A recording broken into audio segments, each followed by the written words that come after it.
So as of to date, upon dun sa NEP na nakita ko, ang na-obligate lang is 545,750,000.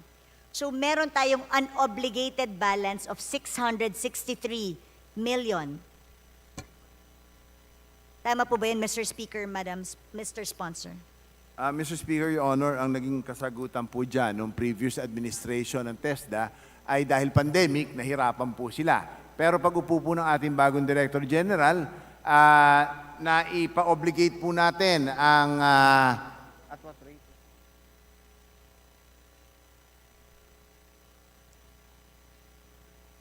Sorry ko, correct ko lang, 663 billion pa palang unobligated allotment. Unobligated balance.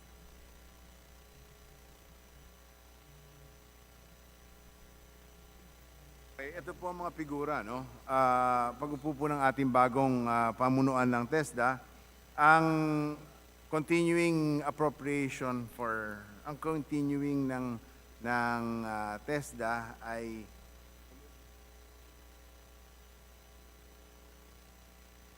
Mr. Speaker, Mr. Sponsor, para hindi po tayo humaba, tinatanong ko lang po kung tama ba na unobligated pa rin ang 663 billion as of to date? Because as of NEP, 663 billion pa po ang hindi na-obligate ng TESDA for the 2022 budget, and we have 3 months away until December 2022.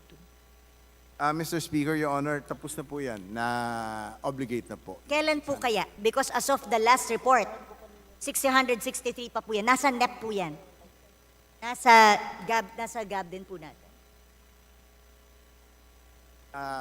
Approve na po ang mga QM ng mga programang yan. Kung 99% approved na po ang mga QM ng mga programang yan as of today. So maybe by the end of the week, it will be fully downloadable.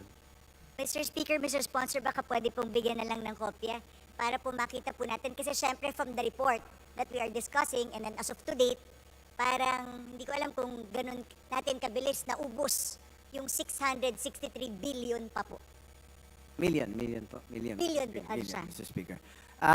Bibigyan po, tutugunan po ng TESDA ang kahilingan ng ating kagalang-galang na Bernadette Herrera. Thank you.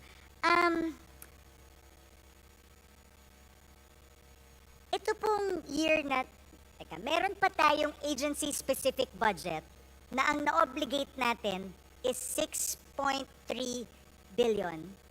Out of the 13.697 billion allotments for 2022, 6 billion pa lang po ang 6 billion ang unobligated. 6.3 billion obligated, meron pang 7.335 na unobligated as of to date.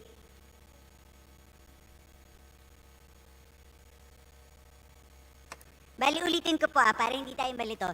May nag-continue, nung unang question ko, nag-continue yung 1.2. Ang na-obligate lang is 545, so may balancing 600.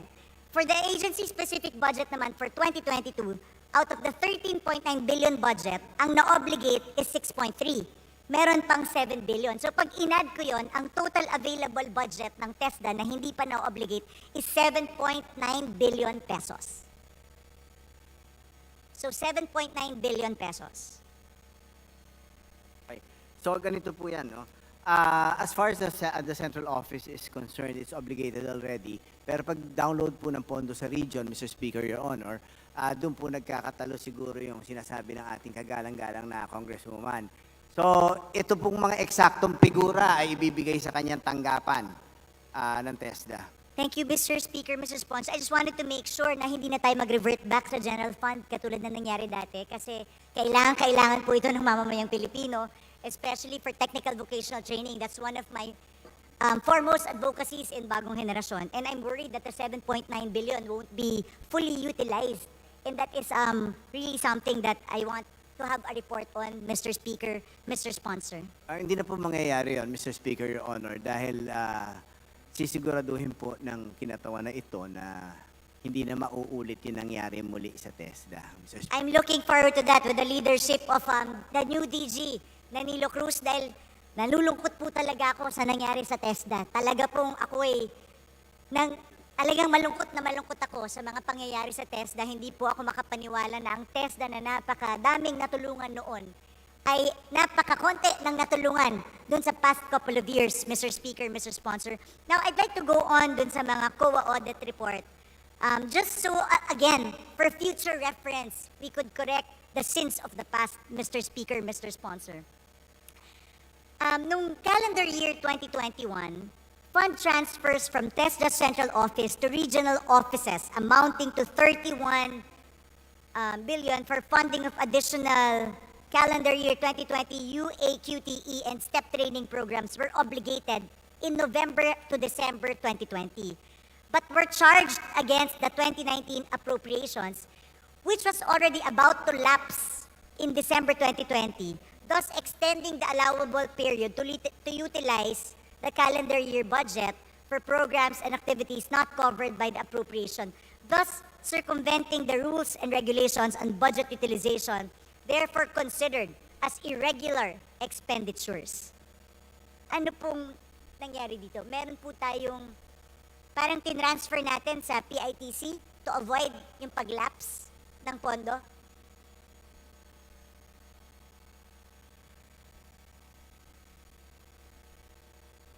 Tama naman po yung sinabi ng ating kagalang-galang na kinatawan. Yan po'y inilagay sa PITC at hindi po nagamit ng tama, nasayang po ang pondo na siyang nag-revert na po sa Treasury ngayon, Mr. Speaker, Your Honor.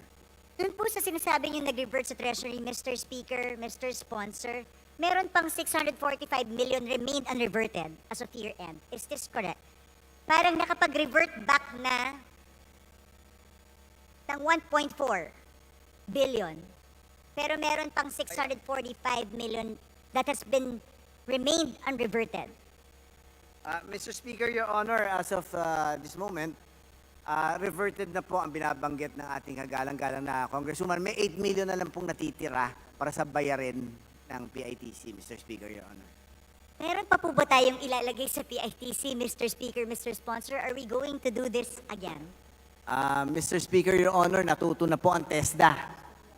Nagastusin ang kanilang sariling pondo sa kanilang sariling pamamaraan, Mr. Speaker, Your Honor. Salamat naman po kung gano'n, Mr. Speaker, Mr. Sponsor, dahil pag nagre-revert back po tayo ng 1.4 billion, actually, ang na-revert back po natin is 2 billion,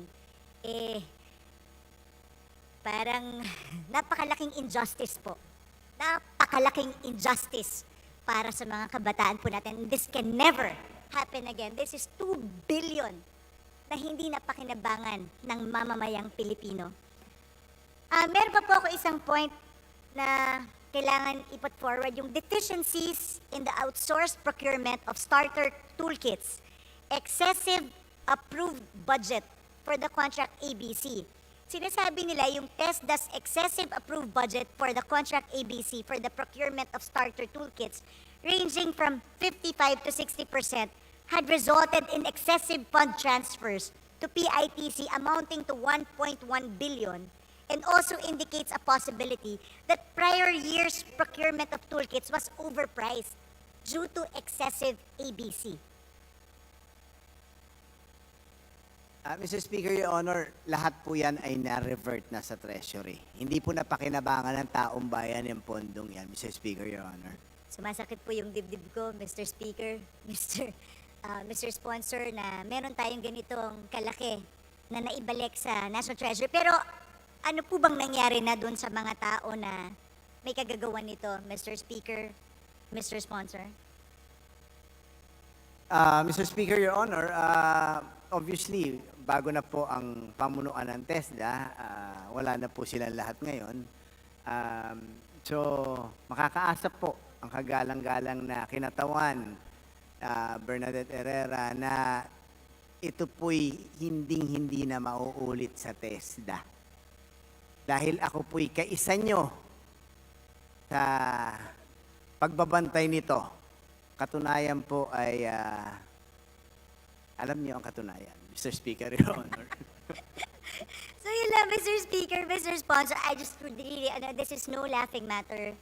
This is a serious matter that we have to look into. Kaya sa TESDA family, please make sure na hindi na po ito mangulit. Kami po sa Minorya, magbabantay po kami para siguraduhin na ito ay hindi na mangyayari ulit. Lalo na excessive pricing, yung padding ng presyo sa toolkits. Medyo hindi ho siya katanggap-tanggap. Kaya kung meron pa pong natitira sa TESDA na parte po sana ng conspiracy na ito, tanggalin na po natin sila. Mr. Speaker, Mr. Sponsor, they don't have a place in TESDA. Kung meron pa po kahit gaano kaliit na pwesto dyan, na nandiyan pa rin po ang marka ng kanilang kamay, please, they don't have a place for the education sector of our country. Kaya sana po, Mr. Speaker, Mr. Sponsor, let us do something about it. Para nang sa ganun, hindi na maulit that we revert a lot of funds para sa scholarship ng TESDA at STEP toolkits ng ating mga kababayan. Can I have your assurance, Mr. Speaker, Mr. Sponsor, that lahat ng involved dito ay wag na natin payagan na manatili sa TESDA? Mr. Speaker, Your Honor, this representation fully supports the position of the Honorable Bernadette Herrera D. and is one with the minority in ensuring that these personalities will be weeded out completely from the organizational structure of TESDA. Mr. Speaker, Your Honor. Mr. Speaker, Mr. Sponsor, maraming salamat po. I am looking forward to the great leadership of our new Director General, Danilo Cruz. Sana po, bumalik na po sa dating glory ang TESDA para mas marami pa po tayong matulong mga kababayan natin, lalo na ang mga bagong henerasyon. Maraming salamat at magandang umaga po.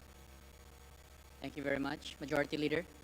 Mr. Speaker, I move that we recognize the Honorable Paul Daza, our Secretary, our Senior Deputy Majority Leader, Minority Leader, for his interpellation. Representative Paul Daza is recognized to interpolate the sponsor. Thank you, Mr. Speaker. Good afternoon to my colleagues and to our friends from the DTI. Will the sponsor yield? Absolutely, Mr. Speaker, Your Honor. My first question is in general. It's really more of an avenue to support the DTI. As most of us know, a few years ago, we passed the Ease of Doing Business law, which created the ARTA, the Anti-Red Tape Act. From what I recall, that the chairman of the board of ARTA is no less than the DTI secretary. And I wanted to ask the DTI, more or less, what sort of participation, involvement, and commitment the new DTI secretary will give to this, to the Anti-Red Tape Authority. As from my understanding, he sits in the council or the board, from what I recall.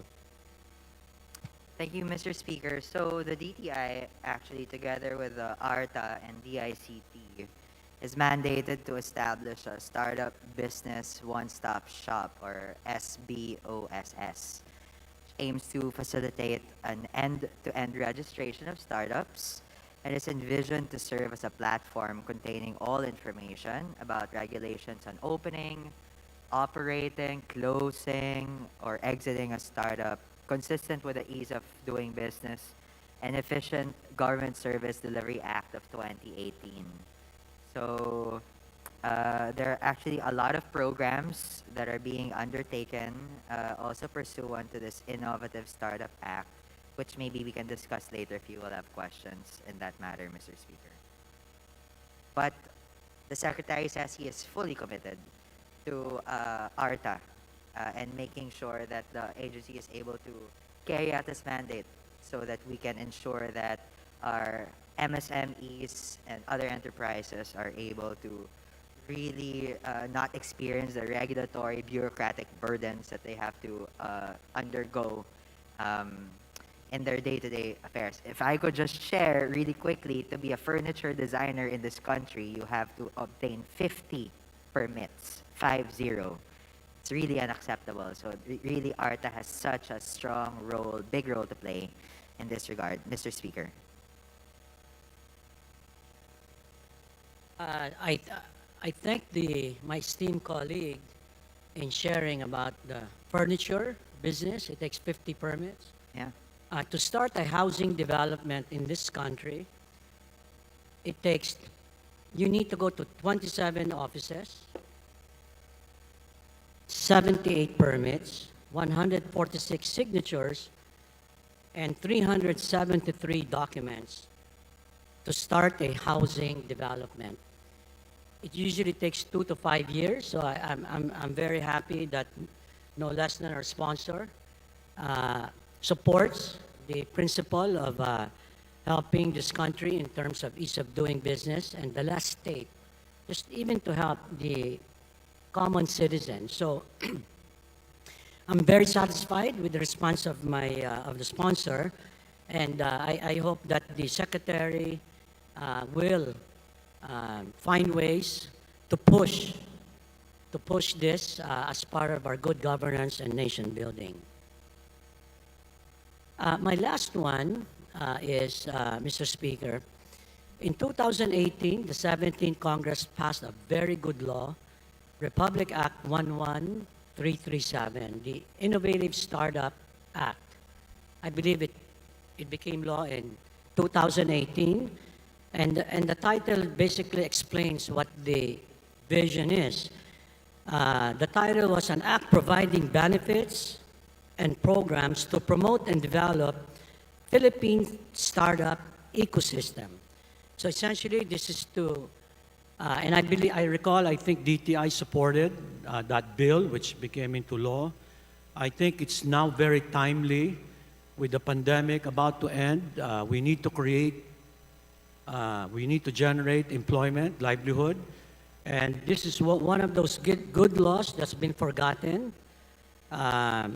I'd like to ask the sponsor, Mr. Speaker, if he's aware of this law and what is the funding, if any, for 2022 and 2023 for this particular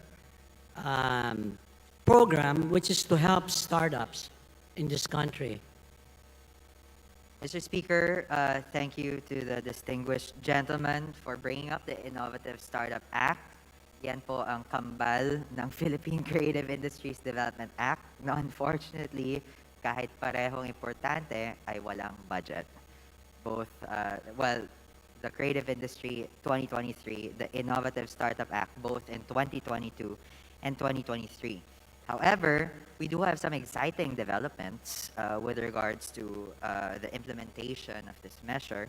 One, that the IRR has already been signed by the DTI, DOST, and DICT secretaries back in November 2019. The guidelines have already been prepared. There's now an Innovative Startup Act Steering Committee, and the DTI is implementing startup programs already to support the incubation and acceleration of the sector. So those were some of the programs that I would mention earlier. If the good gentleman would like to hear some of them, what the programs are for startups. No, in the interest of time, there's no need, Mr. Speaker. We'll just submit, Mr. Speaker. Yeah, please submit. I'm very happy to hear that. I thank our friends from the DTI. Congratulations for finalizing the IRR, and I'm hoping that you will now initiate it. There are a lot of private sector investors who may be interested, and that's good. Now, I just found out that there's no budget allocation for this program. Let me manifest that should the majority, through our Vice Chair, Venesha, would make a move to augment even a small amount for this particular program for DTI, this representation, I will convince all the members of the minority to support you in that. Yes, Mr. Speaker, the DTI actually proposed 100 million for the implementation of the Innovative Startup Act. So along with the proposed amount for the Creative Industry Development Act, you have the assurance of the sponsor as well as other members of the Arts, Culture, and Creative Industries block of the 19th Congress to support the budgetary augmentation request, which we will propound to the Committee on APRO as well as the House leadership. Thank you, Mr. Speaker. I'm very satisfied with the responses, and I congratulate my esteemed colleague in sponsoring the DTI, and again, good afternoon to everyone. Thank you, Mr. Speaker. Thank you, Kong Daza. Thank you very much, Majority Leader. Mr. Speaker, I move that we recognize the Honorable Nicholas C. Enciso of the Bicol Saro Party List for his manifestation. Representative Nicolas Enciso is recognized. Please proceed. Good morning, Mr. Speaker, distinguished sponsor. This representation recognizes the for TESDA. Sorry, Mr. Speaker, 1 minute suspension.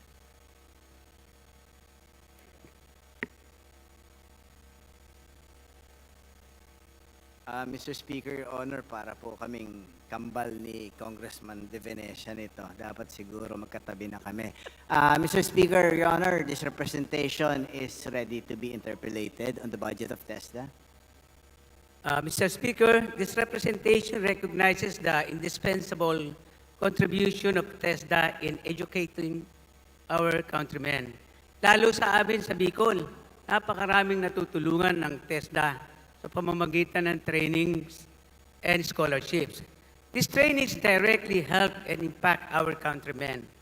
Isipin mo, pagkatapos sa TESDA, may trabaho agad.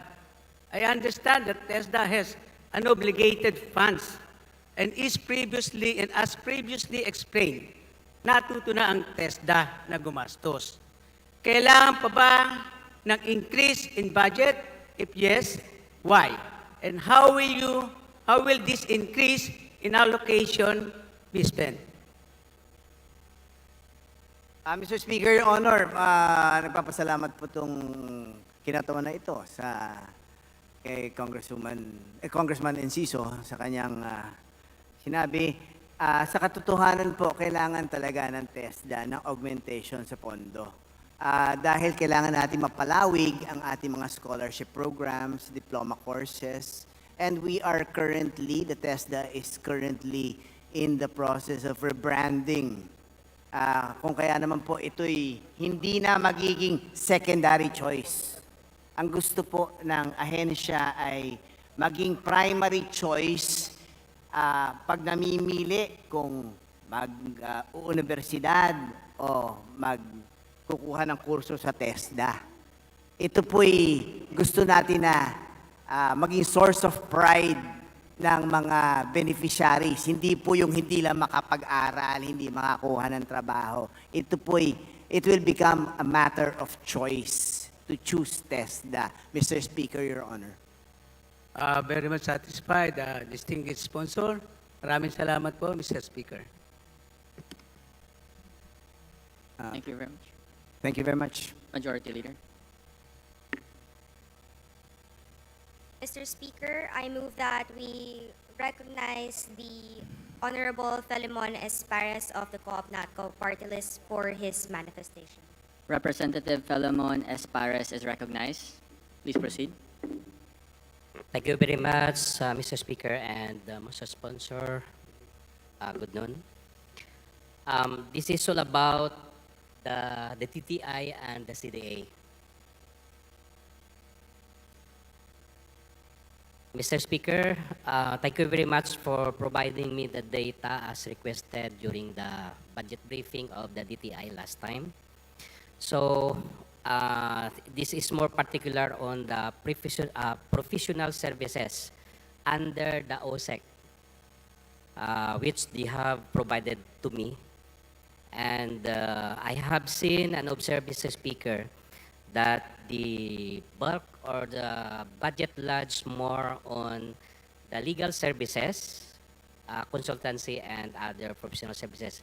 So the legal services, the figure around mga million, no, nearing to a billion under the office of the OSEC.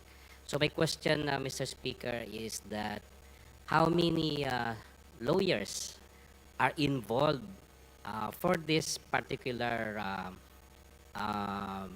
budget, no, being utilized by the Department of Trade and Industry under OSEC office?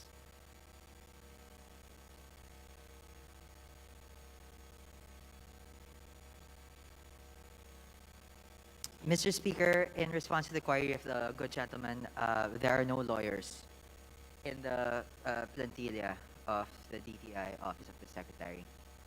Mr. Speaker, Mr. Sponsor, the explanation here are the cost incurred, no, for the legal services rendered by other government agencies and even the private lawyers, excluding the legal defense expenses. So meaning to say, in the office of the OSEC alone, you spend for the professional services of around nearing a billion for these legal services.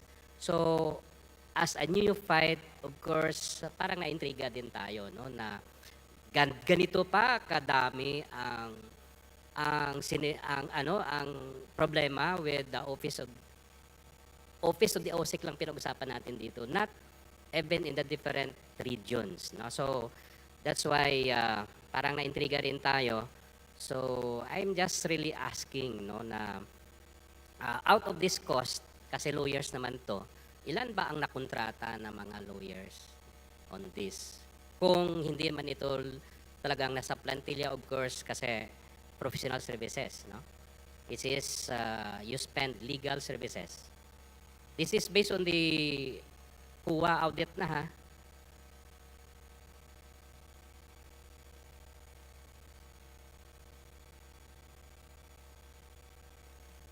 Mr. Speaker, can I move for a 1-minute suspension? Session suspended.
Mr. Speaker. Session is resumed. So, in response to the question of the gentleman, there is a legal services unit in the Office of the Secretary. They have 19 authorized plantilla positions, of which 10, but only 12 are filled, of which 10 are permanent and 2 are co-term. Mr. Speaker, thank you for that reply. So meaning the legal personnel being detained or assigned in the office of the OSEC are not a permanent lawyers, because the account is lodged to the professional fees, meaning not on the basic salary or any other plantilla positions. So my question kasi is more on the professional services, so meaning mga temporary or at any time lang ina-hire, no? Kasi ang breakdown dito are the consultancy services, auditing services, and then legal services. So, medyo malaki kasi itong sa legal services. So, that's why I am asking, gaano pa kadami ang lawyers na na-involved dito during that contract with these lawyers.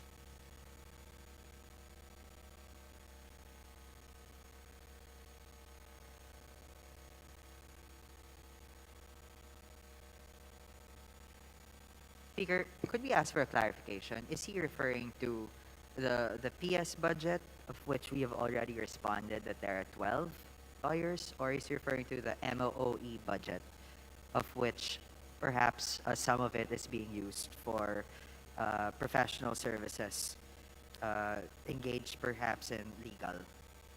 Mr. Speaker, this is on the MOOE of the OSEC, no? But then they have sent to me the breakdowns, which I'm just only clarifying this, and of course for our consumptions also. The total MOOE of the Office of the Secretary is about 1.6 billion. Sorry, Mr. Speaker. Mr. Speaker, for the benefit of time, we will just let the department review on this and the good sponsor para tuloy-tuloy tayo. So, kasi na-intriga tayo dito. But then, of course, we are going to really ensure no, na talagang kailanganin at saka need ba talaga dito na mag-lodge yung ating budget din on the professional services, no? Kasi if I'm going to see the NEP 2023, nasa 1/3 of the basic salary of our OSEC no, napunta dito sa professional services. Okay, Mr. Speaker, if I may respond to the original query, we finally have the answers. So for professional services, it is about 671.83 billion for the 2023 NEP, and the 2022 adjusted is 890 million. But in terms of like the legal services, it amounts to about 839 million, which is the cost incurred for authorized legal services rendered by private lawyers or lawyers from other government agencies, excluding legal defense expenses. So this also includes special counsel allowances granted to government lawyers from other agencies deputized to represent the government in court as special counsel. So we also have 2.86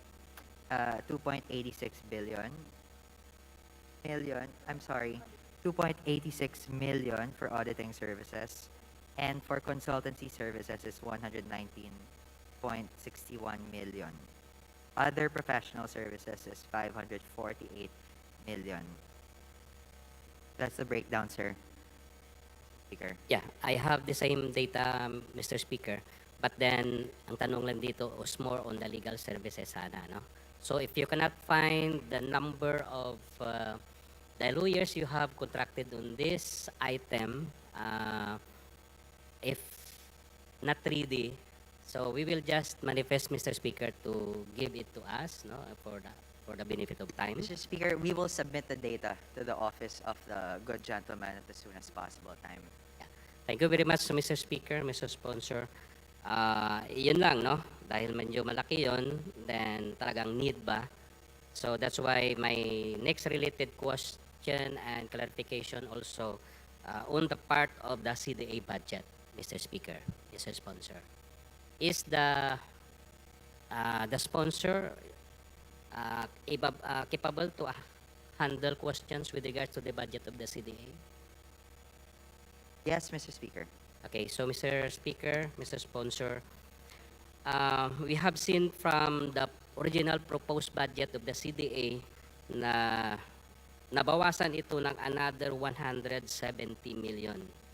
So ang mga component dito are human capital development for co-ops, the human resource learning development program, the IT program for the agency, which really help for the fast track data banking and reporting services of the agency, and of course the promotion and development of local cooperative development council, which is very important to the cooperative sector. So my question, Mr. Speaker, is that Mr. Sponsor, do you think that these items for the development of cooperatives are very important? Bakit nawala ito? Mr. Speaker, we agree with the gentleman that these programs, activities, and projects will be essential into developing cooperativism here in the country. And yes, we have a copy actually of the said programs that, in a sense, because of the budgetary decrease, are in essence unfunded. And so the CDA did propose higher budgets. Actually, they have a tier 2 proposal amounting to 170 million pesos.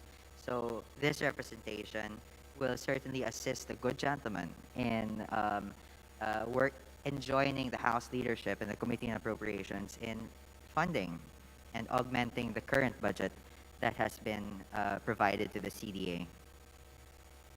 So thank you very much, Mr. Speaker, Mr. Sponsor, for that assurance, and we are there in one to support on this because these are very important items which the DBM have slashed on their budget. So that's why related kanina dun sa professional services, kung malaki naman yon at saka talagang hindi naman totally as relevant na ganun kalaki. So itong maliit na 170 million lang na request para ma-respond naman natin yung requirement ng mga cooperatives dito all over the country.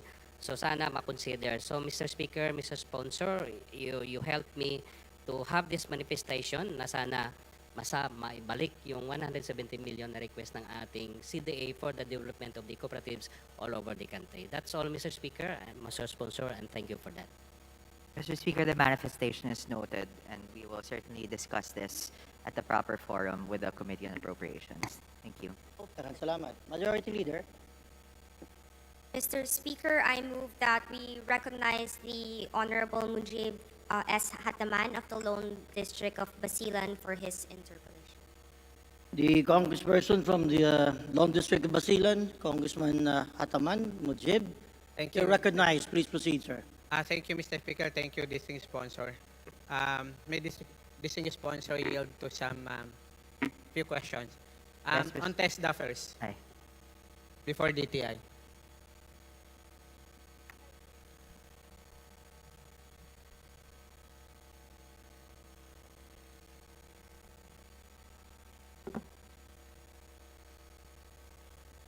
Mr. Speaker, this representation is ready to be interpolated on the budget of TESDA. Kailan nagkaroon ng last program and activities ang TESDA sa Bangsamoro Autonomous Region in Muslim Mindanao?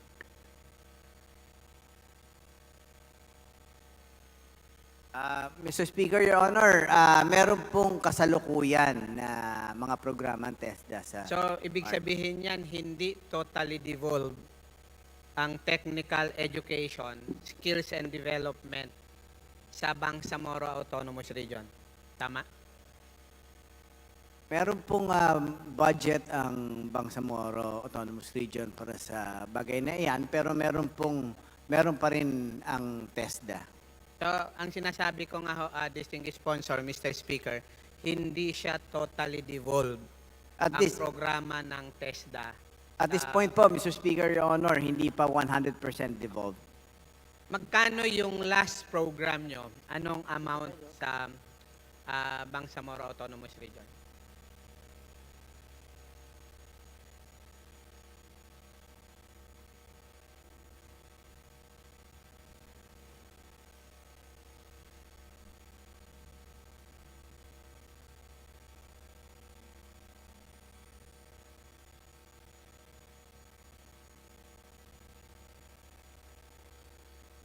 1 minute suspension. 1 minute suspension, Mr. Speaker. Session suspended.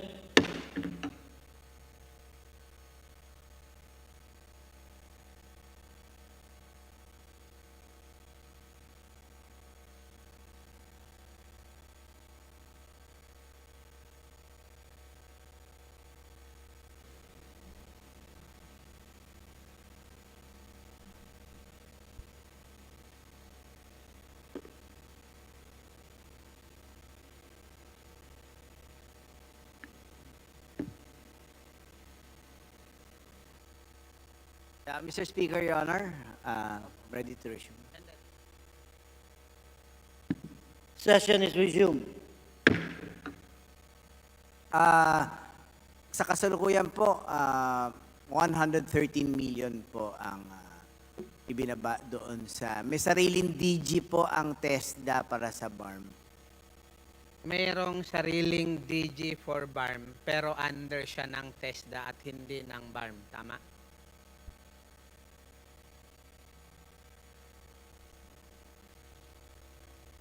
Pursuant, Mr. Speaker, Your Honor, pursuant to RA 11054 or the Bangsamoro Organic Law, TESDA is working closely with the Ministry of Basic, Higher, and Technical Education to address the human capital development challenges in the Bangsamoro Autonomous Region. So ito po'y under ng Ministry of Basic, Higher, and Technical Education. So, ibig sabihin ho niyan, Mr. Speaker, distinguished sponsor, ang pondo ba ay binababa natin sa BARM or ang pondo ay si TESDA pa rin ang gumagawa ng mga programa?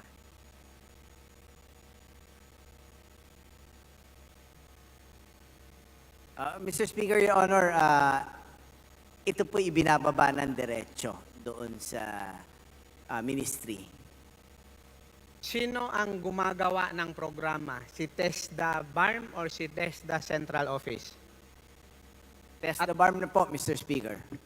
So, lump sum, binababa natin. Lump sum po, tama po yun. Sino ang nag-identify ng mga beneficiaries? BARM po ang nag-identify ng recipients, Mr. Speaker. Ilan yung na-identify? Nagre-report si BARM sa TESDA? Tama? O parte po ng reportorial requirements ng... Noong 2021, ilang beneficiaries ang nakinabang sa BARM?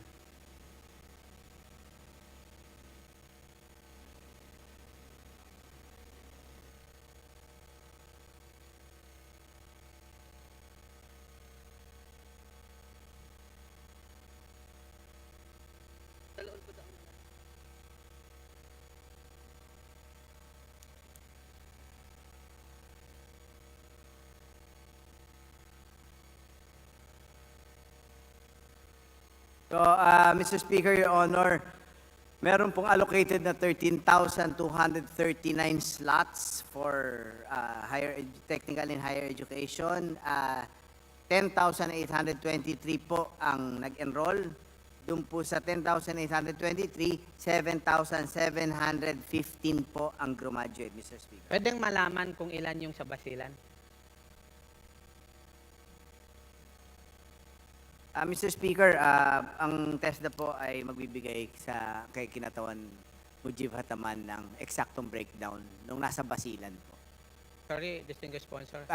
Kung mamarapatin po, Mr. Speaker, ni Congressman Hataman, ibibigay po ng TESDA sa kanya ang eksaktong breakdown ng galing Basilan. Actually, distinguished sponsor, kaya ko ho tinanong yon dahil 1 month ago sumulat po ako sa TESDA. Kaya tinatanong ko ang TESDA kung nag-reply sila at ang tanong ko ay may kaugnayan din sa tanong ko ngayon. Kung sana sinagot ng TESDA yon, hindi na sana tinanong ko ngayon.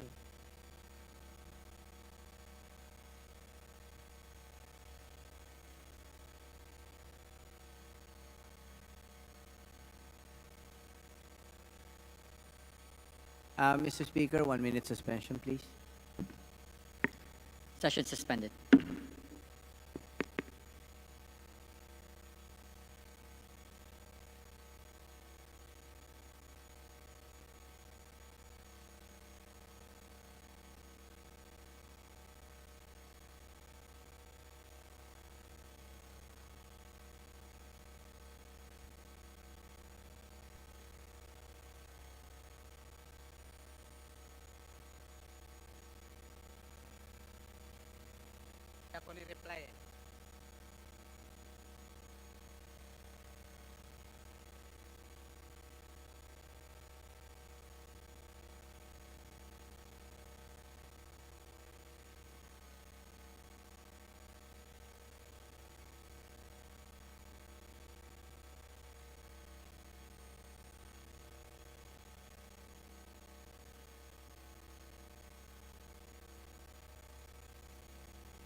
Mr. Speaker, ready to resume.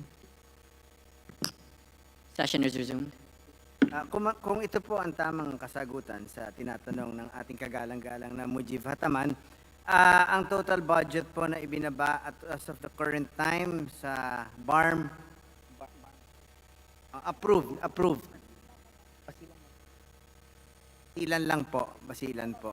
Ibababa pa lang po, aprobado na sa kasalukuyan, kaya naman po nagtagal yung kasagutan sa kanya, ay 70,364,919 pesos.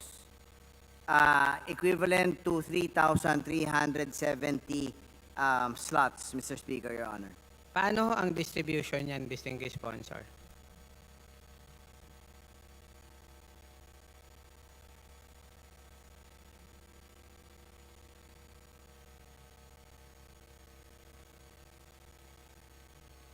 As determined by the requesting entity, ito po ay meron tayong FESPA, a total of ano ba na?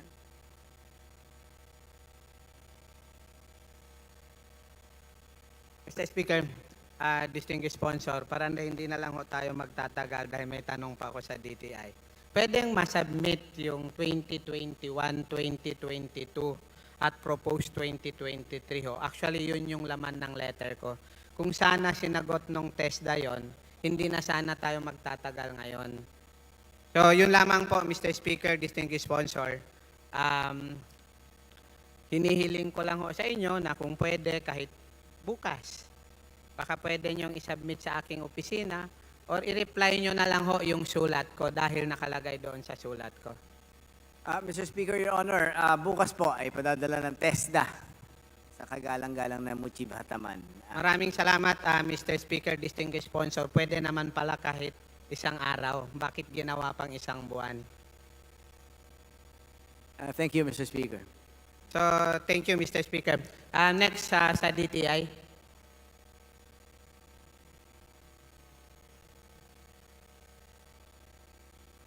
Mr. Speaker, we're ready to answer questions.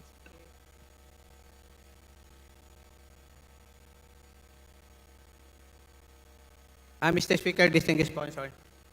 On sources of funds, there is an amount of 1.927 billion or million. Unused appropriation. Is this correct? 1.9 billion for year 2022. Sorry, hold on, Mr. Speaker. The sources of funds.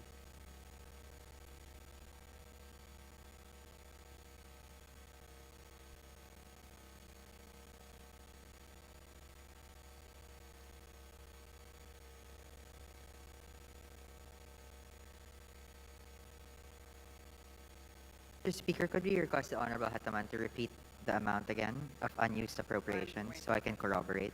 Anyway, I will rephrase my question. How much is the unused appropriation for year 2022 of the Department of Trade and Industry? Based on the General Appropriations Bill, unobligated is 611 million and unreleased is 3.3 million. For the main office, right? Yes, Sponsor. Mr. Speaker. How much is obligated and how much is unobligated? Also in the year 2022, unobligated is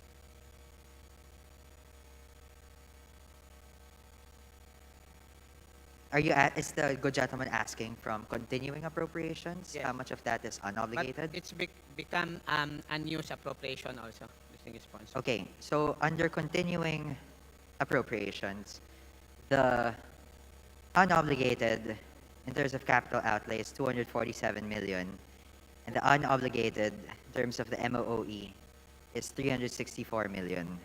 This is based on the GAA 2021. 344, am I right, distinguished sponsor?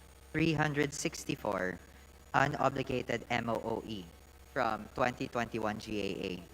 Unobligated capital outlay from 2021 GAA is 247 million. And then unreleased capital outlay from 2021 GAA is 3.3 million. So this is under continuing appropriations. Can this representation be furnished of those amount unobligated of both MOE and capital outlay, distinguished sponsor, Mr. Speaker? Certainly, Mr. Speaker, we will do so immediately. Thank you, Mr. Speaker, distinguished sponsor. On the special provision of the DPWH, there is an amount of 9.145.63 billion with the title Roads Leveraging Linkages of Industry and Trade. Ano ho yung role ng DTI rito? So, Mr. Speaker, this is the Roll It program, the DPWH DTI Convergence. Department of Public. Is that correct? All right. So But it's actually this is related to DTI activities, more on a road network. right. So actually, it's not to say that this program has been discontinued, but the last endorsements that DTI have made insofar as getting the DPWH to fund these convergence programs were done in 2020. So they have not endorsed any Roll It programs 2021 onwards up to today. Pero usually, based dito, sino ang nagde-determine? Si DPWH or si DTI? It's the DTI that makes the recommendation, but the implementation Is is DPWH. DPWH. Pero ang tanong ko ho rito, ang buong amount na to, meron ng identified projects or lump sum to be identified pa by DTI, to be determined by DTI? Mr. Speaker, if I remember browsing the National Expenditure Program to DPWH, the DOT, DPWH convergence programs, the DTI, DPWH convergence programs are actually itemized. So ang lahat nung pero hindi ho naka-itemize doon, distinguished sponsor. Kaya tinatanong ko, anyway, kung itemized to and determined and identified by DTI, can this representation be furnished of those copies submitted to DPWH on the line item of this 9.145 billion pesos, distinguished sponsor, Mr. Speaker? Yes, Mr. Speaker. So this list would probably be with APRO, so we can just have the committee furnish the Honorable Hataman with such. Thank you, Mr. Speaker. Thank you, distinguished sponsor. With that, I end my interpellation. Thank you very much. Majority Leader. Thank you, Kong Mujib. Mr. Speaker, I move that we recognize the Honorable Anthony Goles Jr.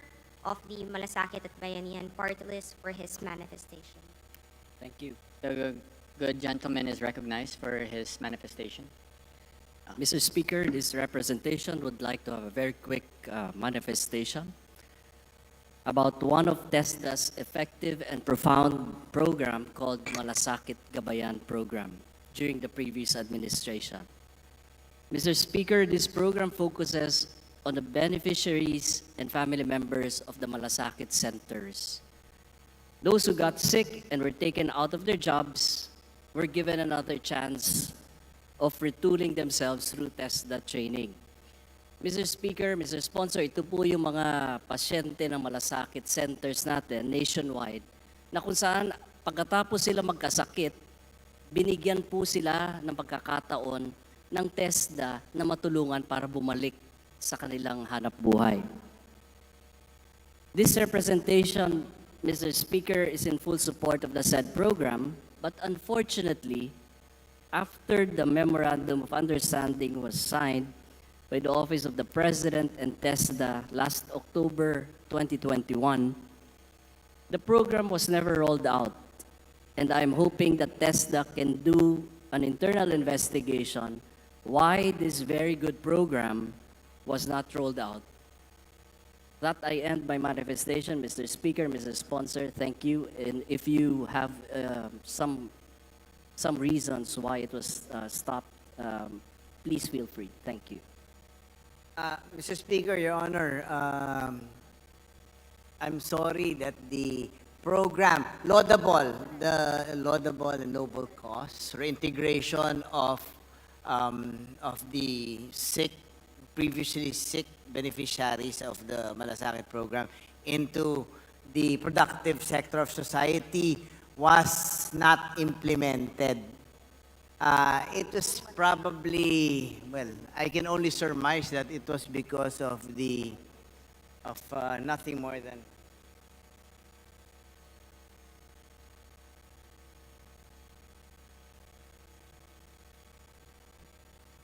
So, ipagpaumanhin nyo na po na hindi na ituloy ito. Ayoko na pong bumanggit ng anumang dahilan dahil bago na po ang pamunuan ng TESDA ngayon. At sila naman po ay handa na buksang muli itong programang ito at pag-aralan kung mai-implementa natin na mas maayos ngayong panahon na ito. Mr. Speaker, Your Honor. Marami pong salamat. Thank you, Mr. Sponsor. Thank you, Mr. Congressman. Thank you very much. Majority Leader. Mr. Speaker, I move that we recognize the Honorable Presley De Jesus of the PhilReca party list for his interpellation. Representative Presley De Jesus is recognized. Thank you, Mr. Speaker. May the good sponsor yields some questions. TESDA, please. Mr. Speaker? Thank you. Siguro alam naman natin itong mga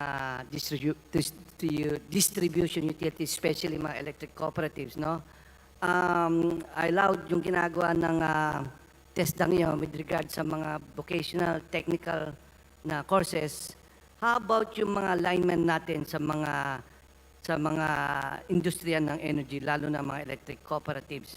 Na-institutionalize nyo na ba yung kung paano sila mabigyan ng seminar, trainings, or even certification na, as we know, no, medyo kinukulang na ang mga linemen natin because wala talagang institution na nakakuha sila ng tamang experience or seminars, even education. Lalo ngayon, may bagyo tayong dumating, nagpadala po ang mga electric cooperatives sa mga tinaman ng bagyo, kulang na kulang ang ating mga linemen, no? So I would like to know kung meron na ba tayong programa pagdating po rito sa TESDA.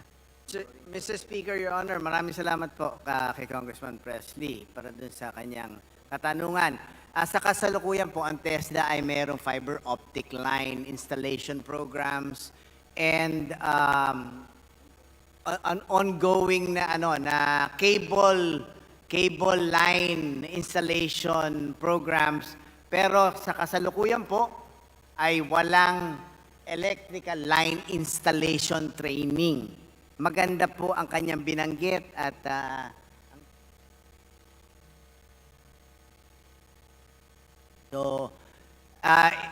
it can be done on an area-based and demand-driven, as an area-based and demand-driven program.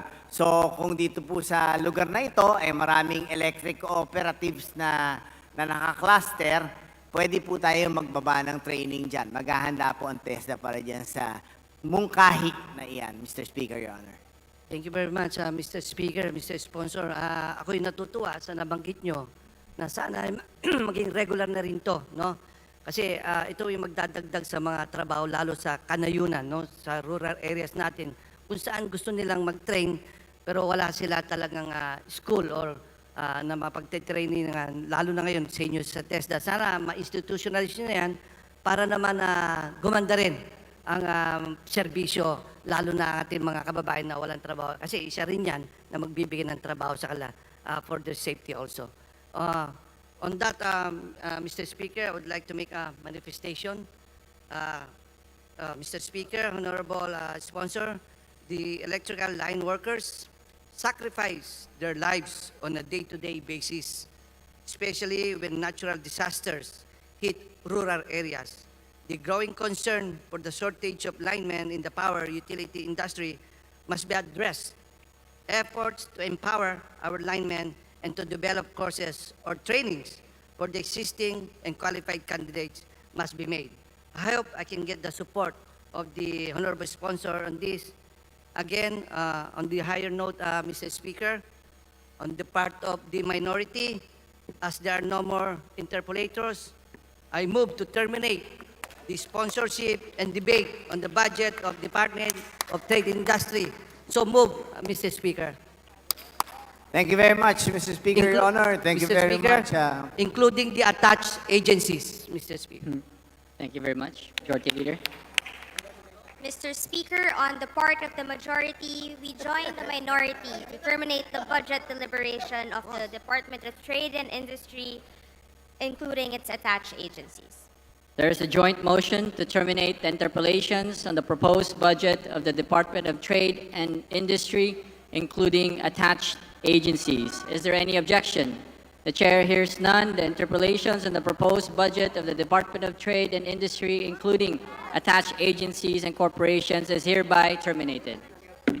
Majority Leader. Mr. Speaker, I move that we suspend Session. the session for a few minutes. Session suspended.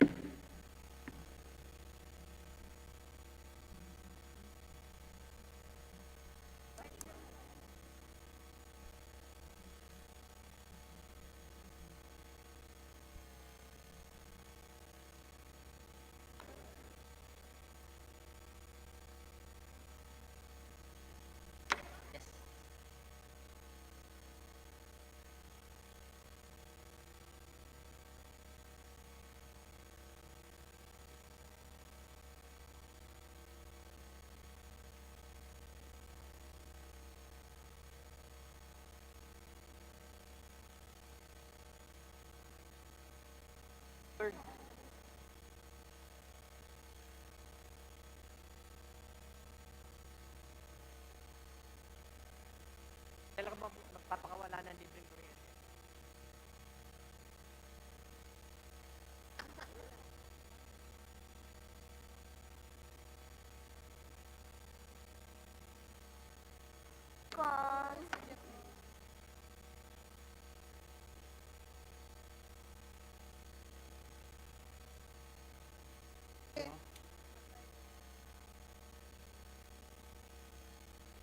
Magpa-picture tayong congresswoman.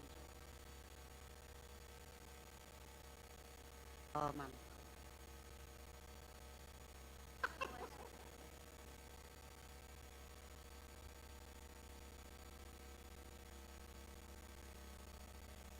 Taon. Taon madugay.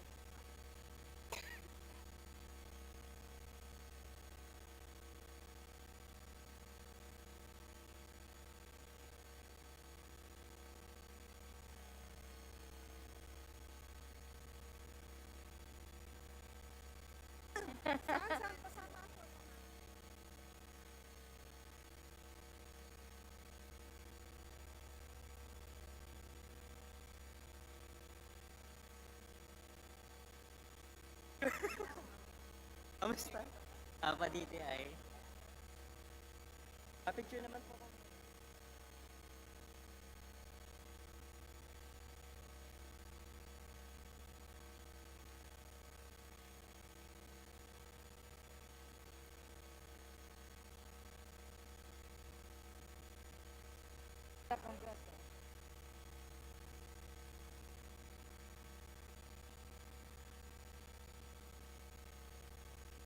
Hira naman.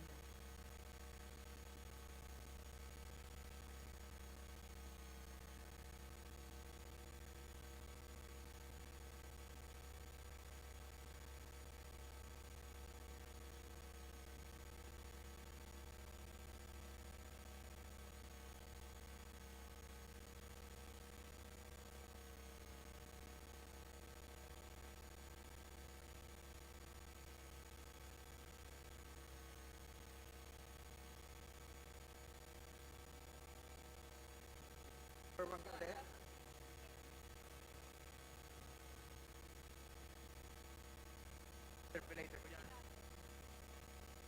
Ay naman kayo. Igaya kami para makita kayo.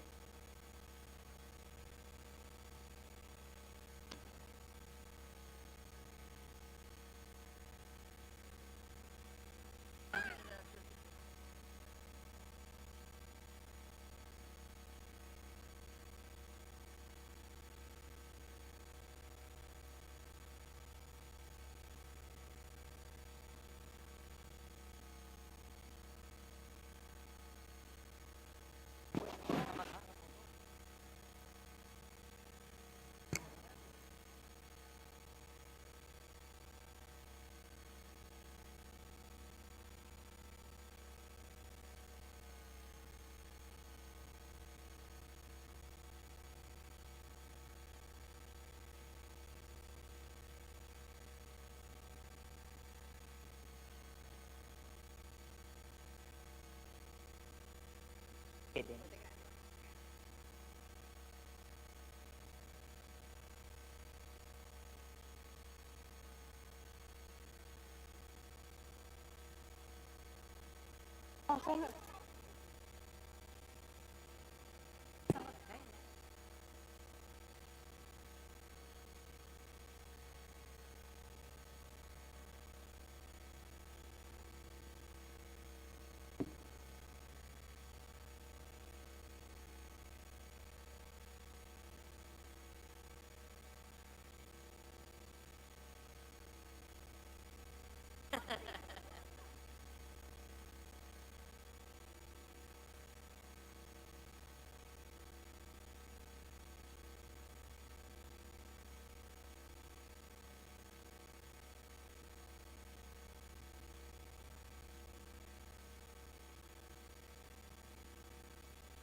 Let's have them take one more.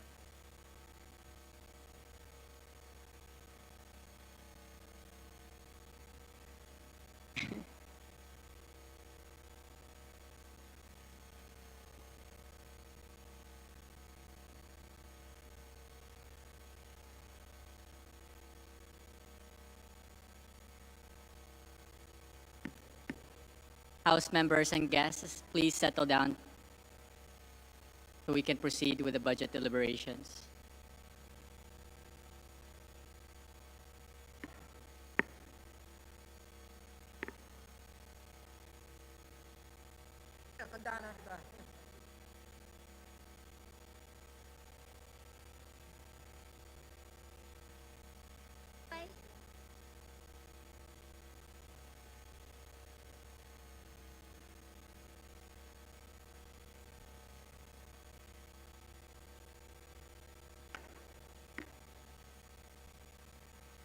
I'd like to request the House members to please settle down.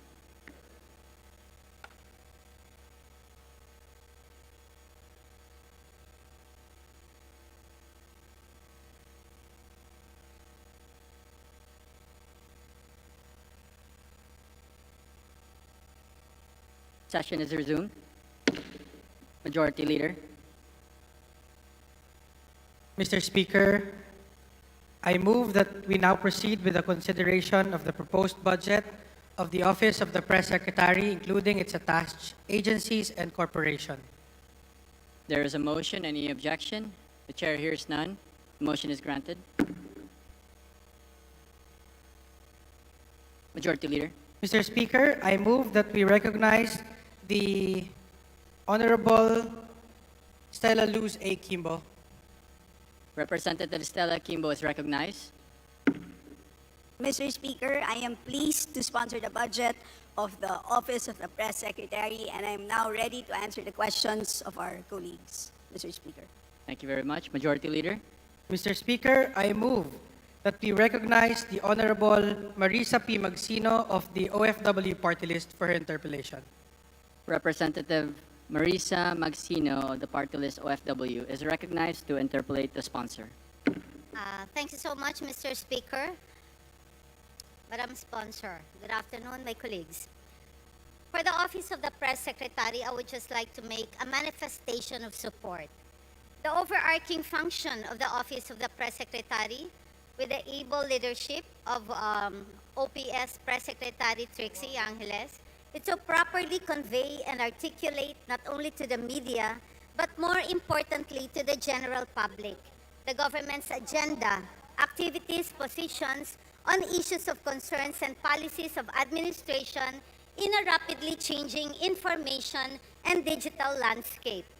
To emphasize, the OPS acts as the bridge between the government and the public, making sure that the people are informed and enlightened on what their elected leaders are doing in the discharge of the mandate they have entrusted.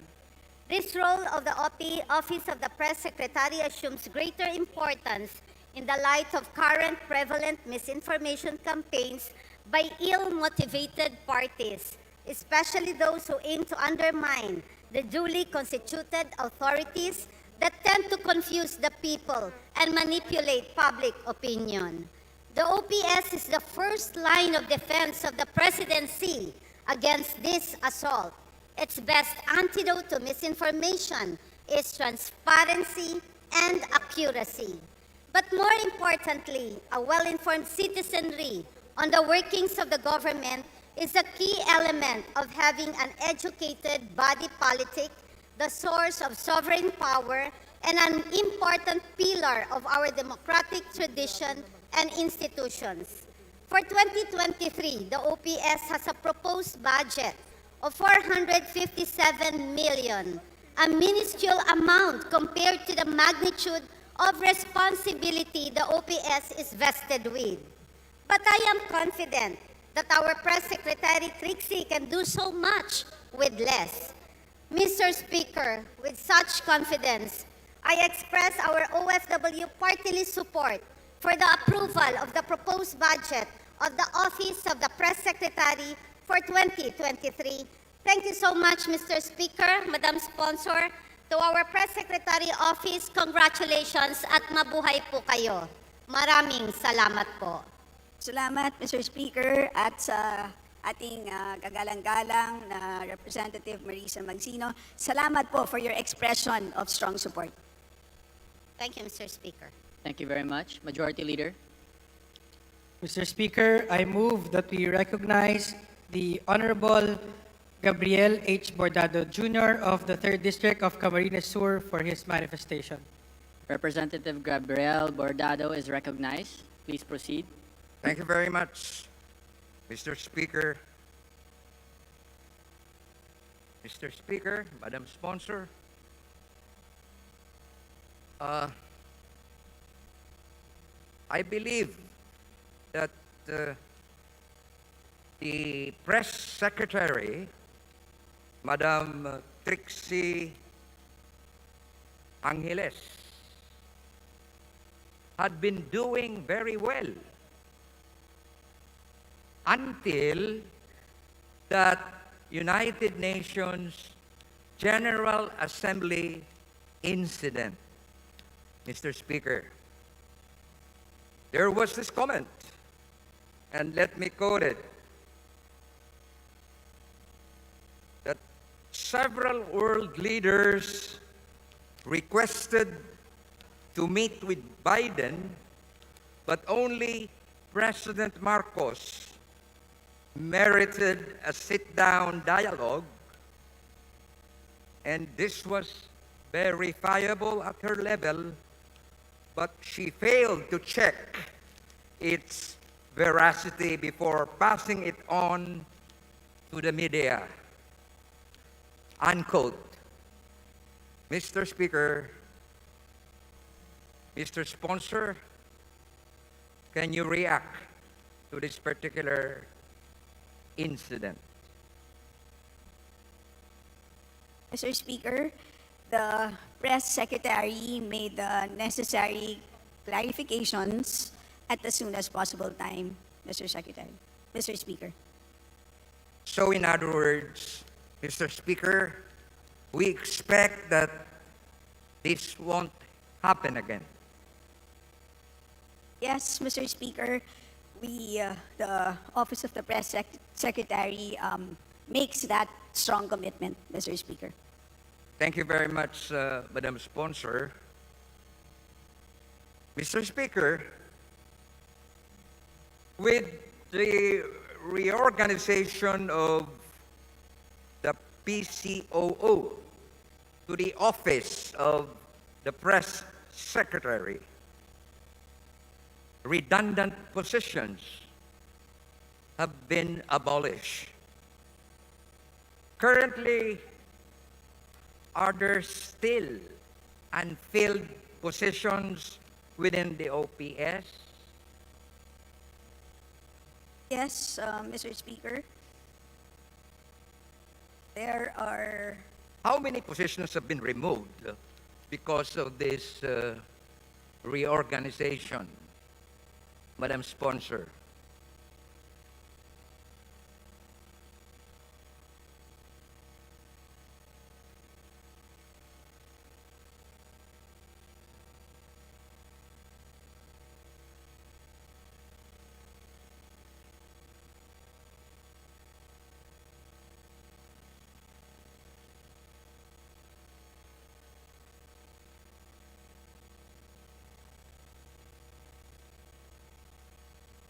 As of July 1, 2022, Mr. Speaker, there are a total of 66 COSs, contract of service individuals. This is a reduction from the 278 as of January 2022, Mr. Speaker. Thank you, Madam Sponsor. Mr. Speaker, in Executive Order Number 2, Series of 2022, President Marcos Jr. reiterated the priority of the administration to nurture a well-informed and enlightened citizenry, as well as to promote and abide by the highest standards of free expression and respect for press freedom.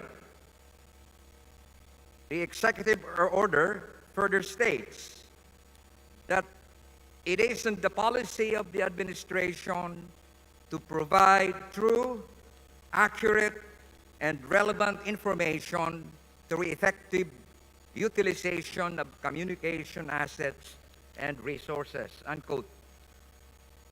Last June 22, Mr. Speaker, Press Secretary Trixie Cruz Angeles mentioned that bloggers with high engagement and following on social media might be allowed access to Malacanang events after accreditation. Mr. Speaker, Madam Sponsor, is the accreditation of bloggers and social media practitioners still a priority of the Office of the Press Secretary? Mr. Speaker, the OPS is open to the possibility of accrediting bloggers, but at this point in time, they are still studying the matter. And in case they do decide to accredit bloggers, of course, it would be important to provide the necessary training, Mr. Speaker. Thank you, Madam Speaker. Thank you, Madam Sponsor. Mr. Speaker, social media plays a vital role in increasing the access to information through increasing reach by utilizing technological advances. However, Mr. Speaker, social media is also the breeding ground for fake news and misinformation. There are also little to no checks and balances to ensure the integrity of data. Mr. Speaker, Madam Sponsor, in wishing to utilize social media practitioners, how is the OPS planning to safeguard truthfulness and fairness of information? Mr. Speaker, una sa lahat, napaka-importante ang problema ng fake news at ito po ay na-recognize ng ating Office of the Press Secretary. And of course, maraming mga plano para tugunan ang problema na yan. Ang pinaka-importanting gagawin ng ating OPS ay ang pagpapatupad ng isang unified messaging program. So hindi naman mismo yung platform ang nagiging problema, kundi siyempre kung ano ang content na pumupunta dito sa platform na to. Kaya sisiguraduhin ng ating OPS na merong iisa lamang na mensahe. Ito ang dahilan kung bakit ipapatupad itong unified messaging program within the executive branch. Ang ibig sabihin lang, simple, no? Magkakaroon po ng vetting ang OPS bago maglabas ang mga government agencies ng kani-kanilang mga press statements halimbawa. So dati po, under the old setup, ito pong Unified Messaging Program ay wala po sa mandato ng OPS. Kaya yan ang isang magandang nangyari nung linabas ang Executive Order number 2 at naging klaro na ang pagpapatupad ng isang Unified Messaging Program ay mapapasailalim sa ating Office of the Press Secretary, Mr. Speaker. Mr. Speaker, Madam Sponsor, in other words, you are telling us that this can address misinformation and fake news? Tama po. Kasi ang problema kasi sa fake news at misinformation ay nagkakaroon ng iba't ibang slant sa isang storya. So, pag nagkakaroon tayo ng isang unified messaging at nagkakaroon ng vetting, sinisigurado ng OPS na iisa lamang ang balita na lalabas at ito po ay magiging official dahil manggagaling sa iisang office, which is the Office of the Press Secretary. Thank you, Madam Sponsor. Mr. Speaker, Madam Sponsor, Press Secretary Cruz Angeles stated that government media will be given priority for interviews with the President. Now, Mr. Speaker, Madam Sponsor, with a lower budget allocated to the Office of the Press Secretary and its attached agencies, will the office be able to ensure that important communication from the President will reach a wider audience in 2023? Well, kasama po, Mr. Speaker, dito sa Unified Messaging Program, ang strategiya na ang unang makakatanggap ng balita ay ang ating government media. So kasama po yun. Again, kasama ito sa broad objective na kailangan siguraduhin ang accuracy ng ating reports, Mr. Speaker. Thank you, Madam Sponsor. Mr. Speaker, the pandemic has highlighted the need for reliable and efficient avenues of information. Aside from the state-owned TV stations and radio stations, has the OPS started venturing out into making official channels in other platforms to enable faster dissemination of information?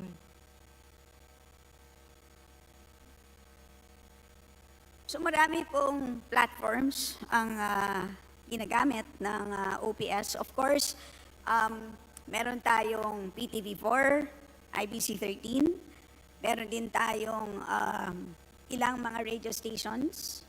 Ang nasa ilalim na ngayon ng Presidential Management Staff, ang RTVM, meaning ang Radio Television Malacanang, at meron din under the Bureau of Broadcast Media, I think there are about 34 radio stations na accredited. So marami pong ginagamit na traditional platforms, but in addition, again, because of new technology, gumagamit na rin ang ating OPS ng digital tools such as analytic systems. And this is one important way to address fake news, Mr. Speaker. Thank you very much, Madam Sponsor. Mr. Speaker, how much had been previously spent on setting up and maintaining such avenues?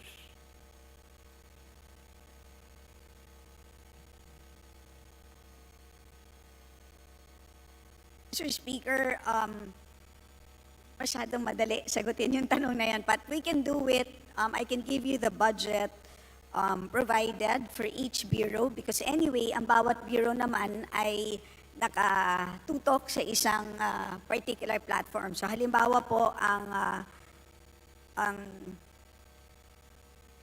BBS, which is the Bureau of Broadcast Services, ang 2023 proposed budget is about 608,919.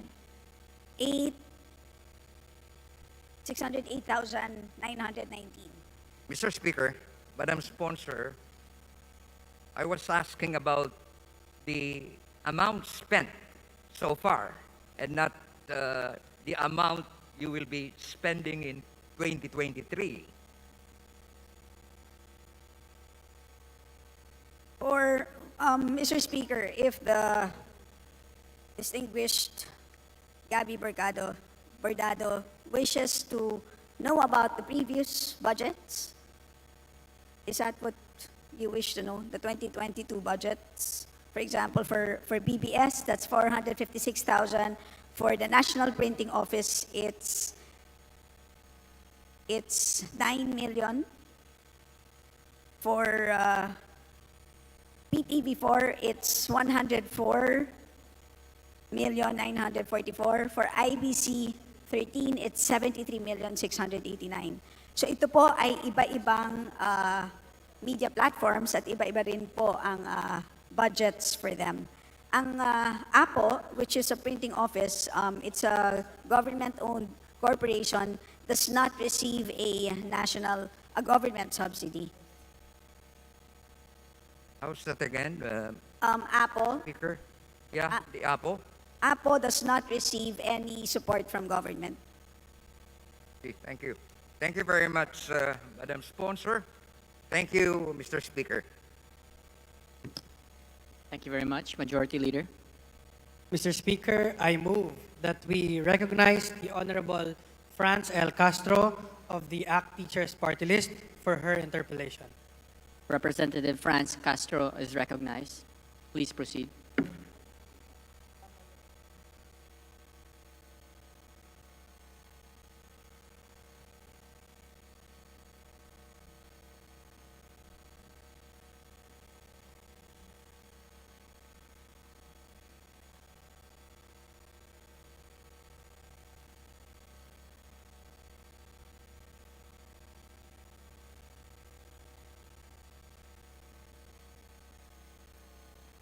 Thank you, Mr. Speaker.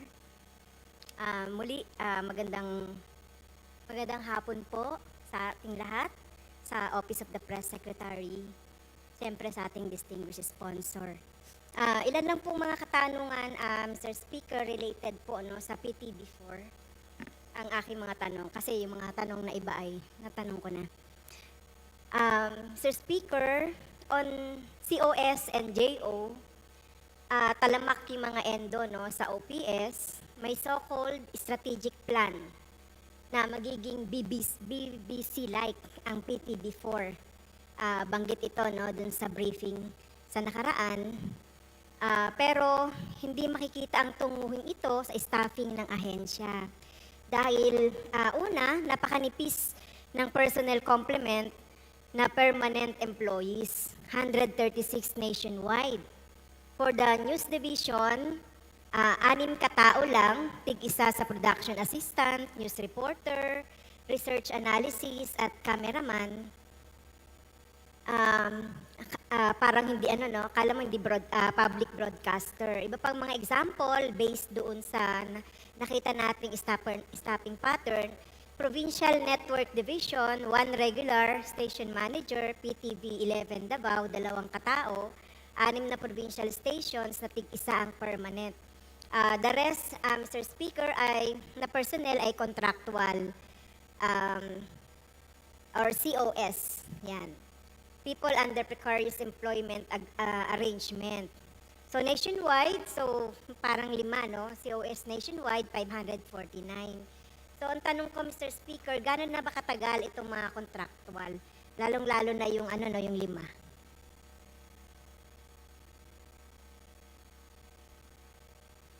Sir Speaker, iba-iba po ang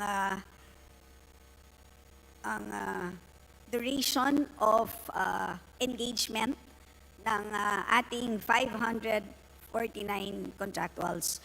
But lilinawin lang po natin na dito po sa PTV4, medyo kakaiba po. So matagal na, ilang araw na rin tayong nagbabalitaktakan tungkol dito sa issue ng JO at COS na napaka-importante.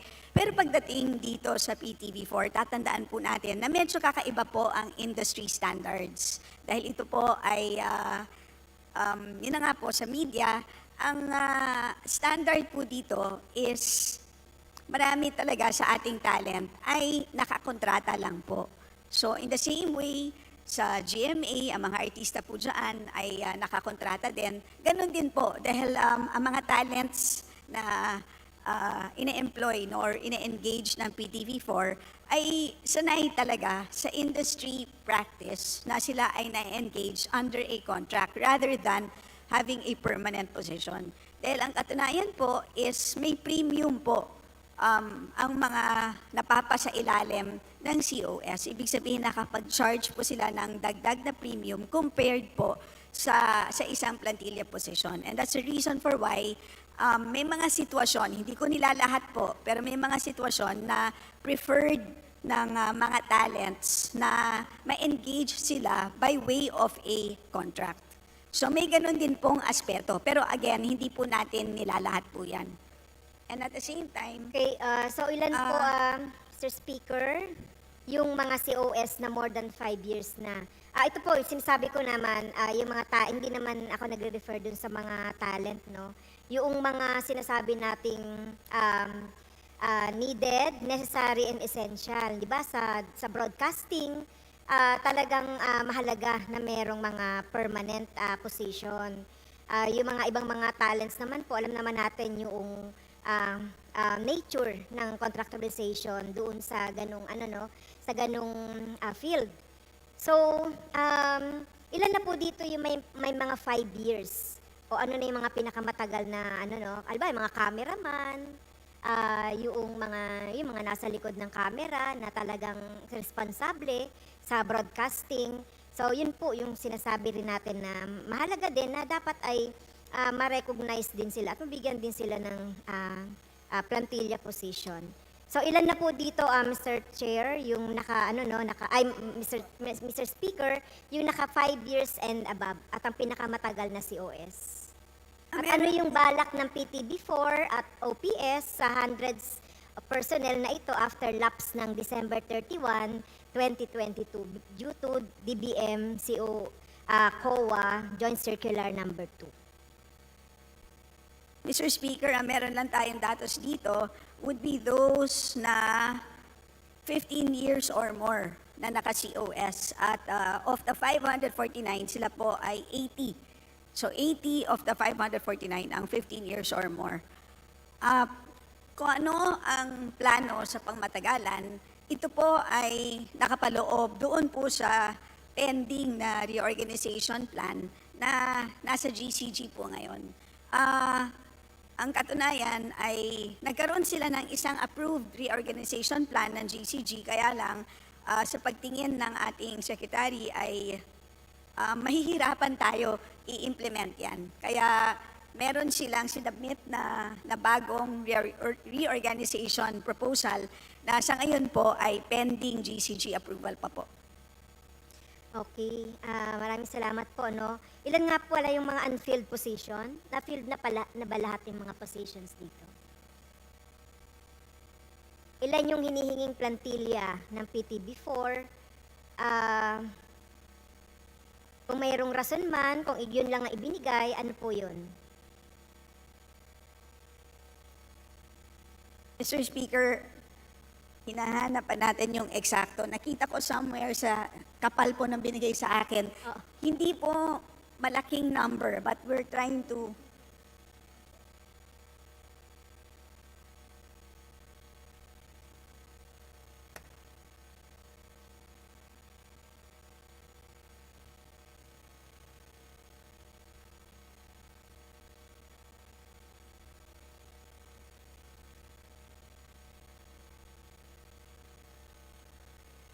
Mr. Speaker, 1 minute suspension, please. Session suspended.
Session is resumed. Mr. Speaker, I stand corrected. Marami palang unfilled positions. Based on the new table of organization, there are 673 unfilled positions. And based on the current records of TBM, there are 629 unfilled positions. Okay, Sir Speaker, nakita natin ang daming mga unfilled position. At ang COS nationwide ng nila ay 549. So siguro, Mr. Speaker, kung ito naman ay indispensable sa gawain sa PTV4 bilang mga public broadcaster, necessary ang kanilang trabaho, at paulit-ulit na nire-rehire, ibig sabihin po, kailangan talaga sila ay sa mandato po ng PTV na mabigyan ng plantilla position.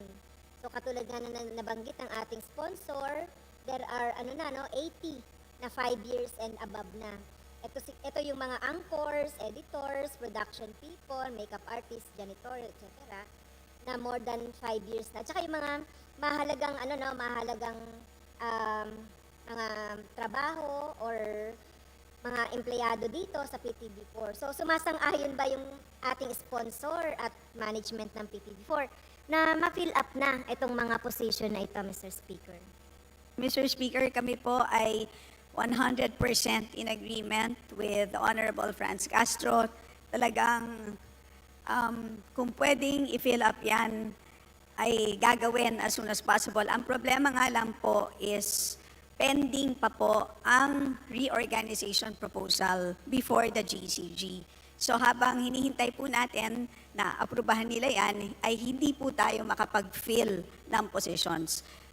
Dahil halimbawa, there could be a situation na certain positions could actually be abolished or maybe certain positions could be merged. Kaya hindi naman natin gustong i-fill up yan.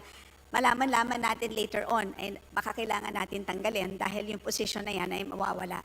Kaya yun lang po ang hinihintay ng OPS, ang pag-aproba ng GCG ng proposed reorganization, Mr. Speaker. Okay, siguro makuha lang natin ang commitment ng OPS, Mr. Speaker, dahil alam naman natin meron tayong JC number 2, by December 31, yung ating mga COS ay i-evaluate, di ba? Pwedeng i-rehire, pwedeng hindi naman po. Kaya kung magtatagal itong sinasabi na reorganization reorganization nila o yung sinasabi natin na pag-restructure, baka dapat before December 31. Magagawa po kaya yan? Yung time frame ng structure po. Again, Mr. Speaker, kung nandito na ang approval ng GCG ay mauumpisahan na po nila ang pag-fill. Ang totoo nasa kamay ng GCG ang next steps po ng OPS pagdating sa filling up of unfilled positions. But wala pang time there frame is yan? commitment from the OPS that Wala as bang soon time as... frame yan, Mr. Speaker? Unfortunately, Mr. Speaker, hindi natin na itanong sa GCG, but we will commit to follow it up with the GCG nang sa ganon makuha na natin ng mabilis itong approval, Mr. Speaker. Okay, so yun lang po, Mr. Speaker, distinguished sponsor, thank you. Salamat po, Mr. Speaker, Your Honor. Thank you very much. Majority Leader. Mr. Speaker, I move that we recognize the Honorable Felimon M. Espares of the Co-op NATCO party list for his interpellation. Representative Philemon Espares is recognized for his interpellation. Thank you very much, Mr. Speaker. Madam Sponsor, willing to yield for some query before my manifestation? Yes, gladly, Mr. Speaker. Thank you, Mr. Speaker, Madam Sponsor. Madam Sponsor, this is all about on the budget NEP of IBC 13. What is the budget under NEP for 2023? Mr. Speaker, 0 po. Okay, 0. Why 0, Mr. Speaker, Madam Sponsor? Mr. Speaker, of course, hindi ito ginusto ng OPS. May mga plano ang OPS para sa IBC 13. Pero po, sa pananaw ng DBM, ang sabi po nila, ang IBC ay up for privatization at dahil doon ay hindi po nila inaprubahan ng kahit na anong budget, Mr. Speaker. Okay, thank you, Mr. Speaker, Madam Sponsor, for that information. Given that the IBC 13 really would push through for its privatization, how fast is the process and the status right now if really going into privatization for next year?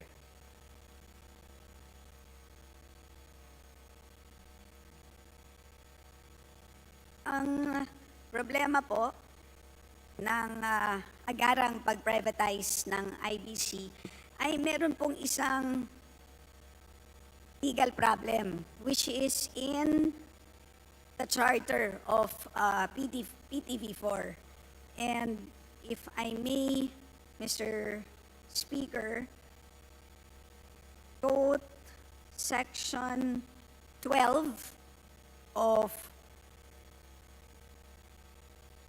RA 10390, section 12, second paragraph, of the additional authorized capital of 5 billion pesos, 2 billion pesos shall be taken from the proceeds of the privatization of RPN 9 and IBC 13. So, ibig sabihin, kapag i-privatize ang IBC 13 kapag ibenta ito sa pribadong sektor, ang minimum na dapat matanggap ng gobyerno is 2 billion pesos. Yan po ang interpretation ng batas. Kaya nga lang po, ang problema is up to today, wala pong willing na buyers, wala pong offer na umabot sa 2 billion pesos. So yun po ang problema sa ngayon. Kahit gusto po natin ibenta sa private sector, wala pong willing na bumili sa halagang at least 2 billion pesos, Mr. Speaker. Yun, Mr. Speaker, Madam Sponsor. If that is the case, what will happen to the employees? Kasi ako naman yung concern ko dito yung mga empleyado natin. Which, anong gagawin doon? Magutom na lang ba sila? Bakit hindi talaga binigyan kahit pang-contingency man lang for 6 months whatsoever para hindi naman malagay sa alanganin yung ating mga empleyado. Kasi ito yung unang matatamaan na Mr. Speaker, Madam Sponsor. Sir Speaker, napakalaking problema nga po. Meron sa ngayon 149 na permanent employees ang IBC. Merong 24 na non-permanent. So ang total po, at merong 5 na COS. So meron total manpower complement ang IBC 13 na 178 na individuals. So sila po ang directly affected nitong pagka-zero budget ng IBC. Dahil ayon sa finance officer po, ay 6 months na lang po ang magiging buhay ng IBC kung hindi po sila makatanggap ng any form of subsidy from the government.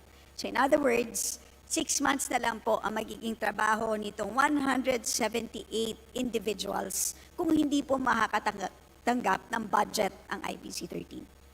Okay, so thank you very much, Mr. Speaker, Madam Sponsor. So my question is that because we are here in the budget deliberation and you are in the Committee on Appropriations, can I manifest and of course endorse also the concerns of this agency, of this IBC 13, na kahit half man lang, no, just come towards na hindi talaga, magawa ng paraan in a short period of time, but then I know probably if you're going to have enough and a contingency for this, so baka maalalayan, no? Kasi hindi lang talaga itong current employees yung concerns natin, of course, yung magre-retire pa, alam naman natin na they need really also the separation benefits to that. So, hindi lang itong current na kailangan nila. So, on that effect, Mr. Speaker, that is only my particular question, and of course, the manifestation ay joining and endorse really that the committee will consider the budget of IBC 13 as the requested figure kasi hindi naman ganun kalaki, no, for that 6 months time just in case. So with that, I end my interpolation and this would be my manifestation, Mr. Speaker, to return back the budget of the IBC 13 to that effect. Thank you very much. Salamat, Mr. Speaker, Your Honor. Thank you very much. Majority Leader. Mr. Speaker, I move that we recognize Senior Deputy Minority Leader Paul R. Daza for his interpellation. Representative Paul Daza is recognized. Please proceed. Thank you, Mr. Speaker. It will be my honor not to interpolate, but to first express our gratitude for the personal presence of our good Secretary Trixie Cruz Angeles for being here personally, and to the other officials of the Office of the Press Secretary and the other attached agencies and offices. And having no more members of the minority who wishes to interpolate, I would like to move to terminate the period of sponsorship and debate for the budget of the Office of the Press Secretary, including the attached agencies and offices. Thank you. Majority Leader. Mr. Speaker, on the part of the majority, we join the minority to terminate the budget deliberation of the Office of the Press Secretary, including its attached agencies and corporations. There is a joint motion to terminate the interpolations on the proposed budget of the Office of the Press Secretary, including attached agencies and corporations. Is there any objection? The chair hears none. The interpolations on the proposed budget of the Office of the Press Secretary, including attached agencies and corporations, is hereby terminated. Salamat, Mr. Majority Speaker, Leader. Your Honor. Mr. Speaker, I move that we suspend session for a few minutes. Session suspended.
Session is resumed.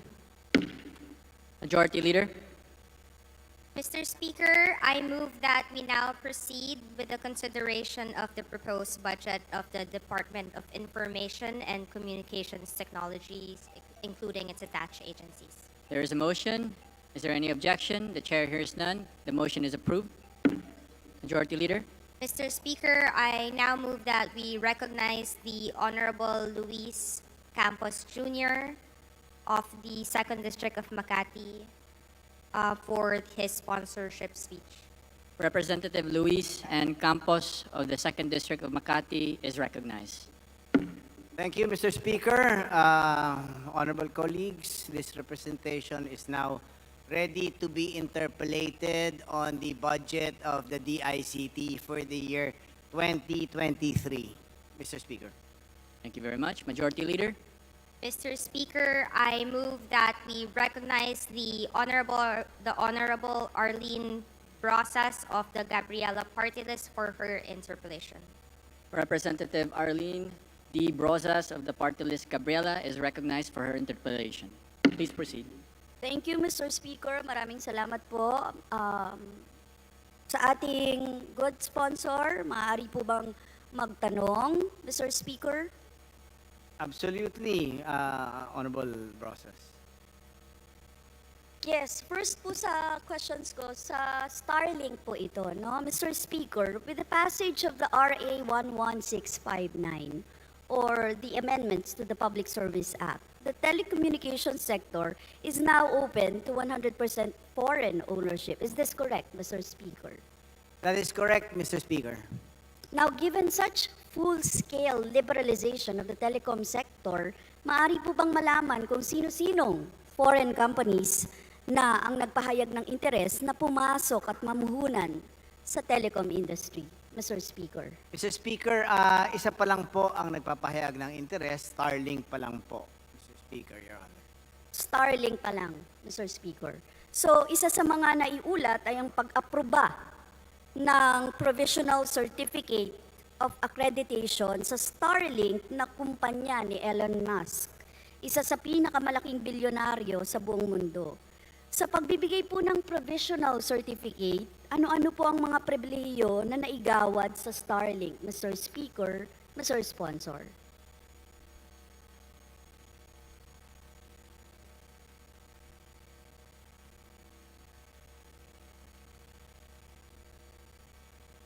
Bilang value-added service provider, pwede na po ang nasabing entity to provide internet service via satellite, Mr. Speaker.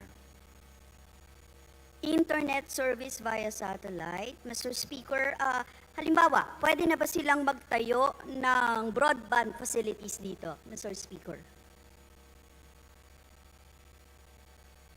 Wala hong, Mr. Speaker, Your Honor, wala pong physical infrastructure na nasa terra firma o sa lupa. Ito po ay entirely satellite-based na siyang core competence noong nasabing kumpanya, Mr. Speaker. So walang facilities, Mr. Speaker? Wala pong nasabi ditong pasilidades sa lupa, Mr. Speaker, Your Honor.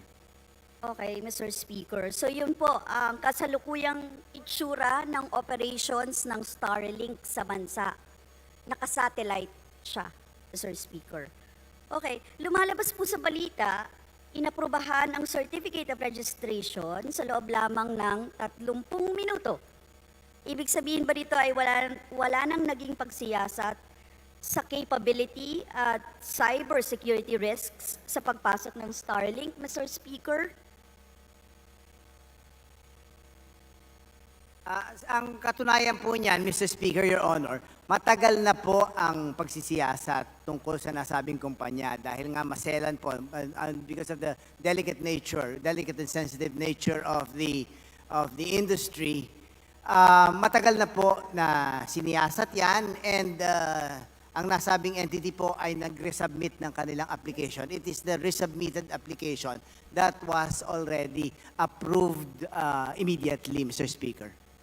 Mr. Speaker, ano po yung, kasi may standards ba, halimbawa, na isinet ang DICT, Mr. Speaker?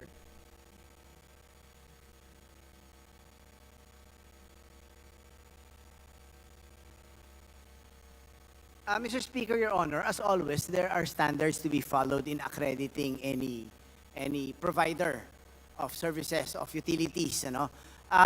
As to the specific criteria, medyo mahaba-haba po yon. Kung mamarapatin po ng ating ginatawang Arlene Brosas, ibibigay po sa kanya ng DICT yung nasabing talaan ng criteria for accreditation, Mr. Speaker.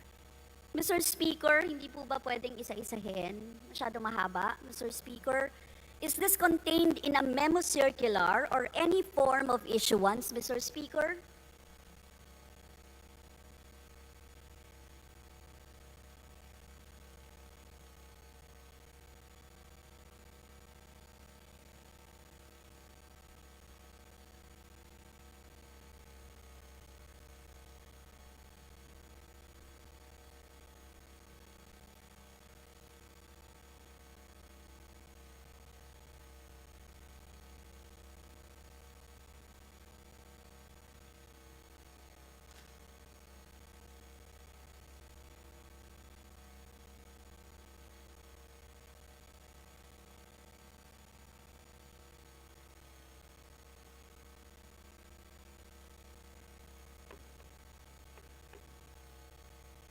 Mr. Speaker, Your Honor, the memorandum circular is being downloaded as of the moment. Mr. Speaker, tumatakbo po yung oras nung pagtatanong ko, Mr. Speaker. Baka pwede Suspension 1 minute, Mr. Speaker. Session suspended.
Mr. Speaker, resume. Session is resumed. Mr. Speaker, Your Honor, ito po ang kasagutan sa nakatanungan ng Congresswoman Arlene Brosas. Department Circular Number 002 dated September 28, 2021, Series of 2021, subject implementing rules and regulations on the national policy for expanding the provision of internet services through inclusive access to satellite services. Medyo mahaba.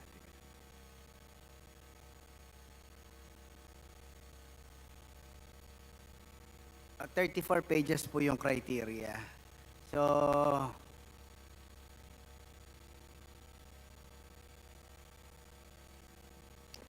medyo mauubos po yung oras. Yes, Mr. Speaker, may I, please submit na lang, Mr. Speaker, yung kailangan.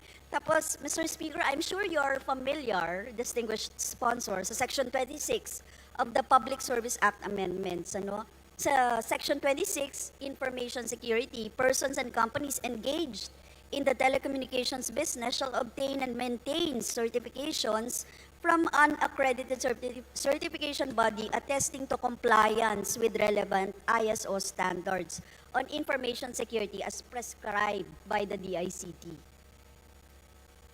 Opo. Yes, Mr. Speaker, napakabilis natin no, mag-aproba ng registration ng dayuhang kumpanya, samantalang isa sa mga ginamit po ito na rason sa pagpapasara ng isang major television network, ang umano'y foreign ownership. With the passage of the RA 11658 or the Public Service Amendments, we wonder, will such development really accord preference to foreign competitors, such that applications for provisional authority will be acted upon in just 30 minutes, Mr. Speaker. Mr. Speaker, Your Honor, meron pong pagkakaiba kasi ang internet services dun sa broadcast dahil constitutionally provided po na 100% local ownership of broadcast facilities. Ito po yung internet. Yung pwede naman po dito pinapayagan yung foreign ownership. Dahil unang-una, hindi naman po tayo kapable na isagawa ito mga buuin ng mga negosyo to, tulad ng infrastruktura ng satellite, etc. Hindi naman po kaya ng ating mga local companies yan. Kung kaya naman binuksan po natin to para malalong mapabilis natin ang ating ang internet speeds dito sa ating bansa at saka ang mga iba't ibang lupalop na medyo remote dito sa ating bansa, Mr. Speaker, Your Honor. Thank you, Mr. Speaker. Totoo naman po, magkaiba talaga yung sa broadcast at saka itong sa internet, Mr. Speaker. Pero ang pinag-uusapan po natin dito, yung sa foreign ownership. Ito talaga clearly foreign ownership ang meron. Ano, Mr. Speaker, distinguished sponsor. Mr. Speaker, kaugnay po ng tanong ko na ito, considering that Starlink is targeting full operations next year, does the DICT believe that they should apply for a legislative franchise?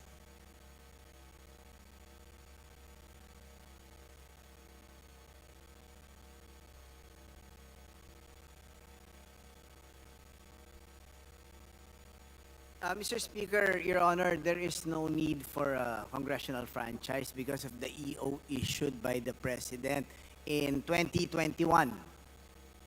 EO 127 na pinapayagan po ang satellite services without need for a congressional franchise, Mr. Speaker.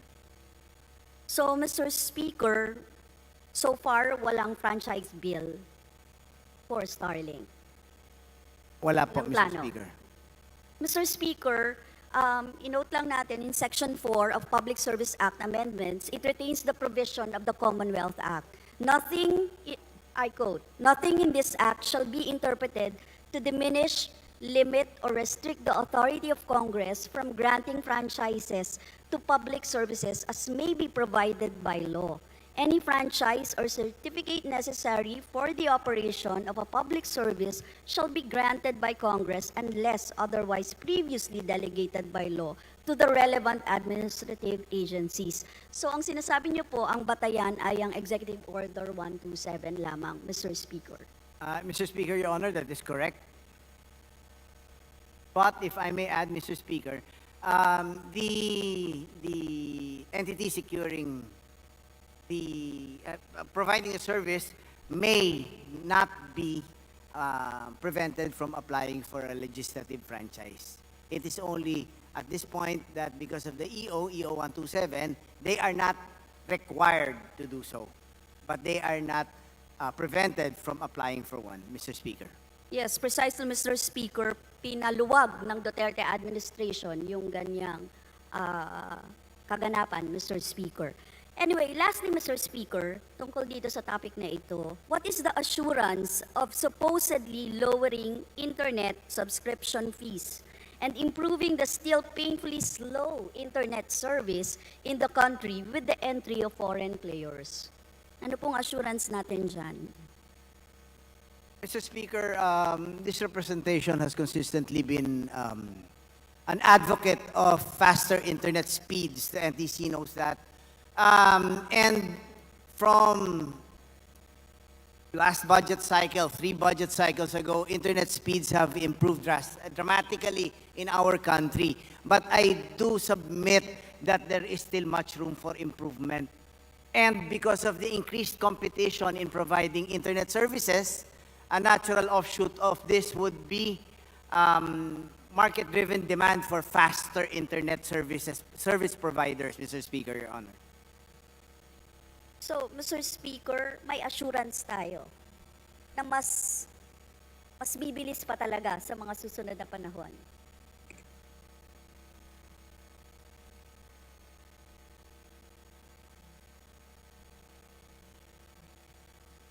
Meron pong garantiya na ito'y bibilis.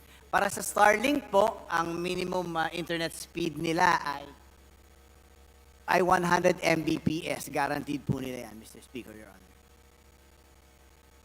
So, and Mr. Speaker, i-reiterate ko lang. So, pwedeng pumasok ang mga foreign players by mere compliance of the DICT criteria, kahit po walang congressional scrutiny, Mr. Speaker?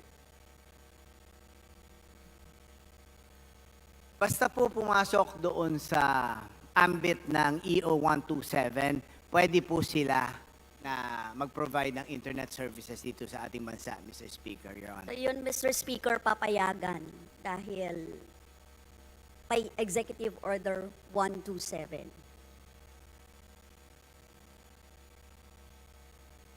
But Mr. Speaker, Your Honor, in reply to Congresswoman Arlene's statement, it is up to Congress to overrule EO 127. So we may, as a body, do that, Mr. Speaker, Your Honor.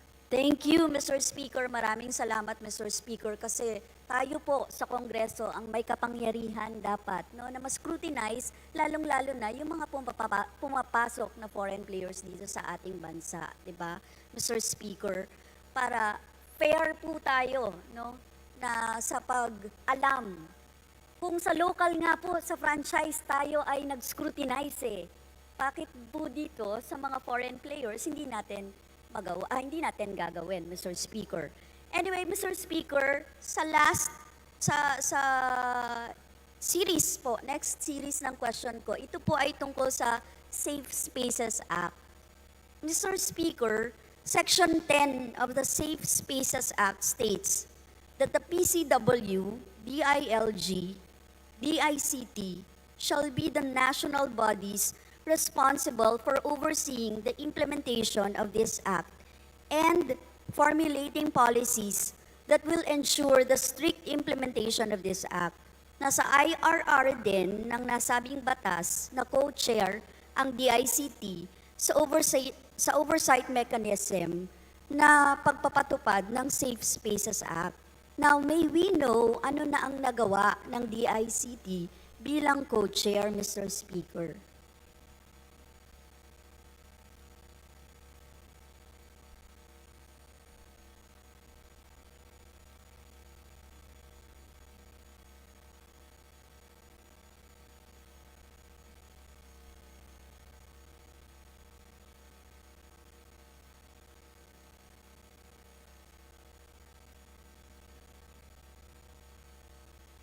Mr. Speaker, Your Honor, pertaining to this, I think ito yung bawal ang bastos law.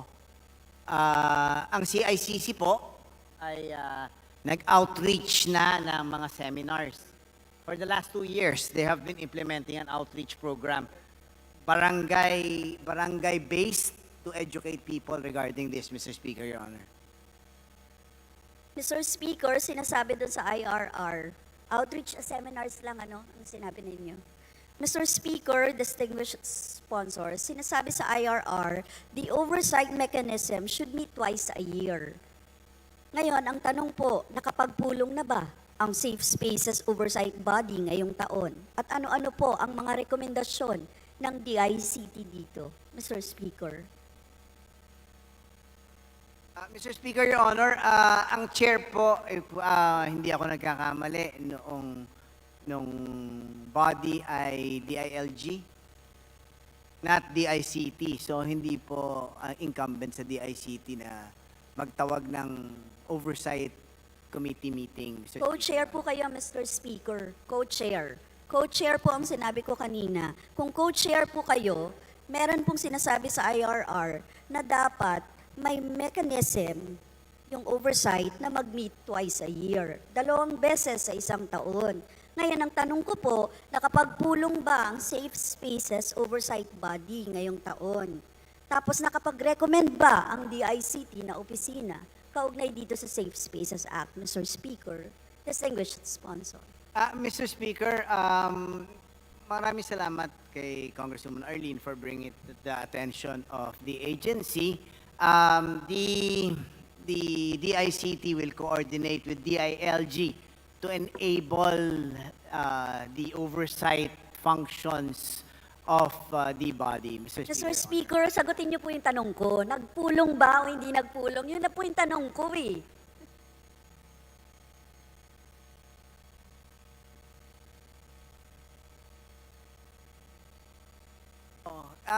Hindi pa po dahil ka-organize lang yung January 2022. Thank you very much, ng Mr. Speaker. body.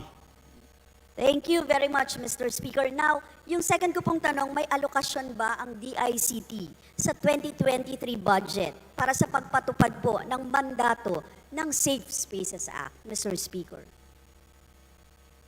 Meron po tayong 30 million, Mr. Speaker, Your Honor. Yes, thank you, Mr. Speaker. 30 million. Tinatanong po natin ito dahil sa dumaraming kaso ng online sexual harassment na naging tampok lalo sa kasagsagan po ng lockdown. And unfortunately, there is very little or information on what the DICT is doing to help ensure safe spaces in our online platforms. Wala pa rin kaming naririnig na proactive action kaugnay nito. Tulad po ng sinabi nyo, hindi pa nakapagpulong, Mr. Speaker. Talamak po yung pagpapakalat ng nude photos, videos, online child trafficking, at marami pang kaso ng karahasan at abuso sa kababaihan at bata, Mr. Speaker. Kaya inaasahan namin ang DICT na doblehin pa talaga ang effort para masawata, ma-resolve yung mga cases ng online sexual harassment at tumulong para sa pagtukoy ng mga perpetrators, Mr. Speaker, distinguished sponsor. Makakaasa po ang kinatawang Arlene Brosas na ito po'y magiging prioridad, lalong-lalo na ng CICC. Actually, sinasabi po ng CICC na meron silang bagong acquire na online monitoring equipment which will be used immediately, Mr. Speaker, Your Honor. Meron po kayong bagong online. May we know kung ano yung bagong online ninyo na monitoring, Mr. Speaker?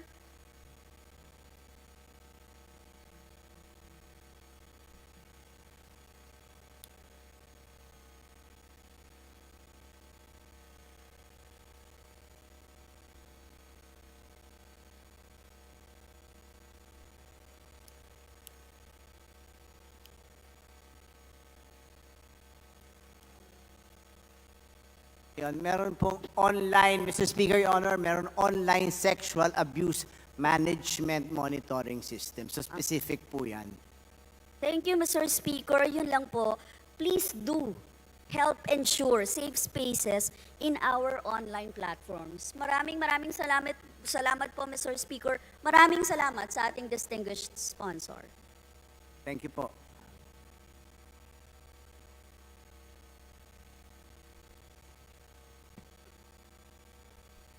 Majority Leader. Mr. Speaker, I move that we recognize the Honorable Bernadette B.H. Herrera of PH Party List for her interpellation. Representative Bernadette B.H. Herrera is recognized. Please proceed. Thank you very much, Mr. Speaker. Good afternoon, Mr. Sponsor, and of course, to the DICT family, magandang hapon po. Well, medyo konti lang naman po ito and some manifestations. Number one, according to the 2021 COA audit report for DICT, the management failed to submit the calendar year 2021 year-end financial statements due on February 14, 2022, as well as the quarterly financial statements within 10 days after the end of the quarter, along with supporting schedules, contrary to Section 60 Chapter 19 of the GAM Volume 1 and COA Circular. Due to lack of manpower and the use of manual system of accounting. Thus, management's assertion on the validity of accounts and transactions as of December 31, 2021 could not be established. COA noted that the delay in the submission of financial reports may be attributed to the utilization of manual system of accounting and maintaining books of accounts in an Excel file instead of a fully computerized recording system. Ang sakit po nito dahil considering that the DICT is the pioneer agency in information technology.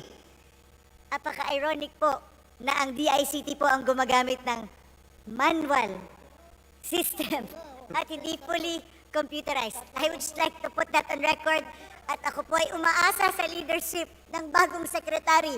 Hindi na po ba mauulit ito at nagawa na po ba ito ng paraan, Mr. Secretary, through you, Mr. Speaker, and Mr. Sponsor? Mr. Speaker, Your Honor, first of all, I share the sentiments of the Honorable Bernadette Herrera D. And her frustration that the ACT is was very analog. Was being the operative word.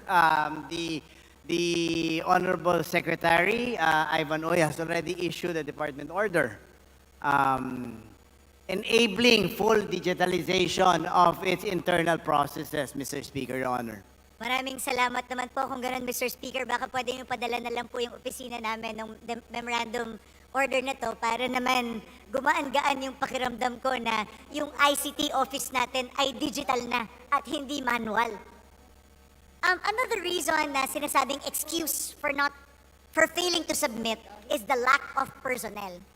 Pero nagtataka ko, lack of personnel, but when you look at the plantilla positions of the ICT, since hindi naman, ang dami pang bakante, pero hindi nila fill up. Like for example, mula nung 2020, 790, ang daming bakanteng positions. Ginagawa na po ba ng paraan ng DICT ito through you, Mr. Speaker and Mr. Sponsor, to fill up so that this will never happen again? Mr. Speaker, Your Honor, isa pong problema na suliranin na hinaharap ng ating pamunuan ng DICT sa kasalukuyan ay unang-una, we have set very high standards for our DICT personnel. So we want knowledgeable people in the industry.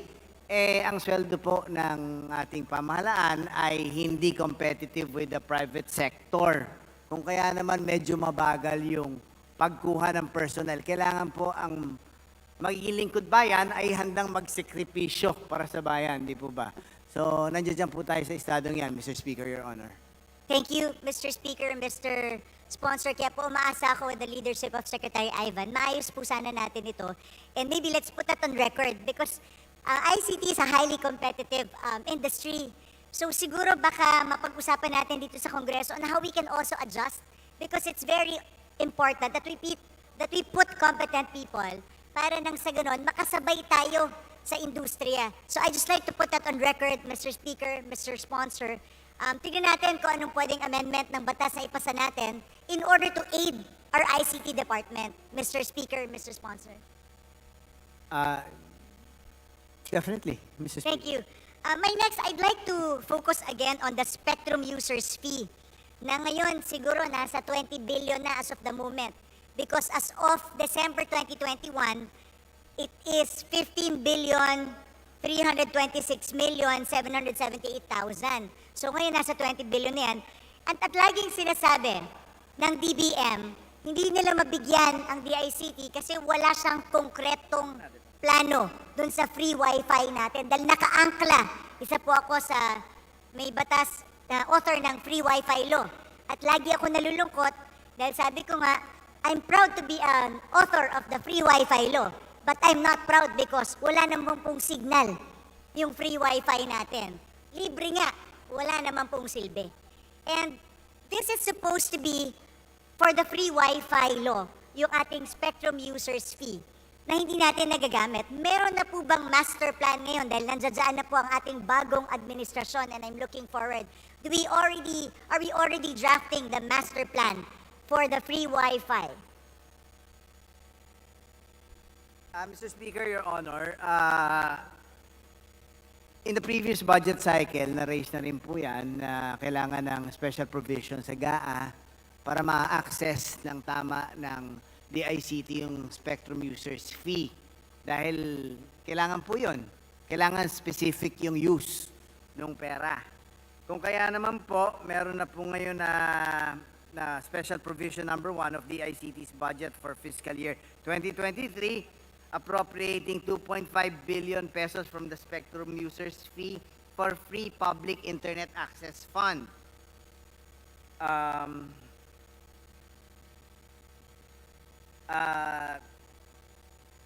And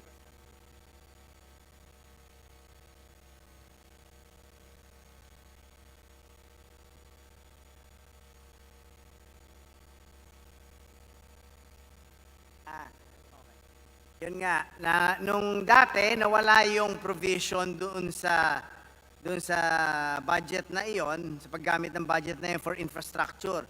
Purely subscription-based lang. Kung kaya very straight-jacketed po yung paggamit ng spectrum users fee.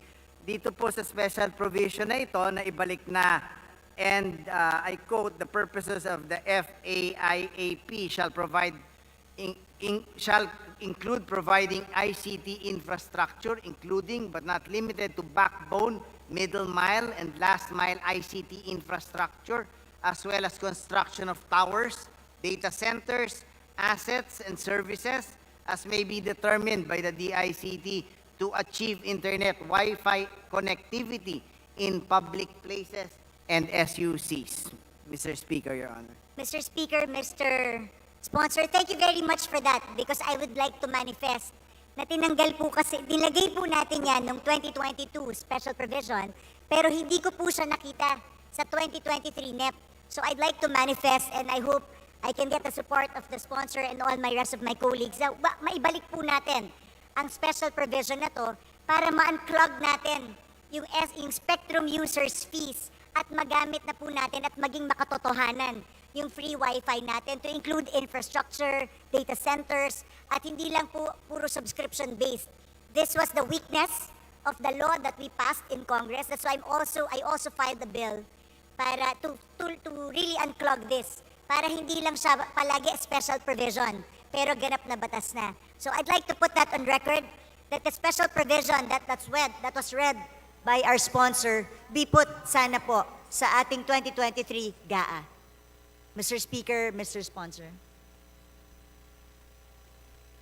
At isa pa po, I'd like to put on record also, para po sa kaalaman din ng DICT, in several instances during the budget deliberations with DBM, and I can quote Yusek Kanda on this, that the absorptive capacity of the spectrum users fee is independent of the absorptive capacity of the department. So pag naubos nyo na po yung 2.5 billion na naka-allot, because kung i-unclog na natin yan, it will be easy for DICT to make use of the 2.5 billion.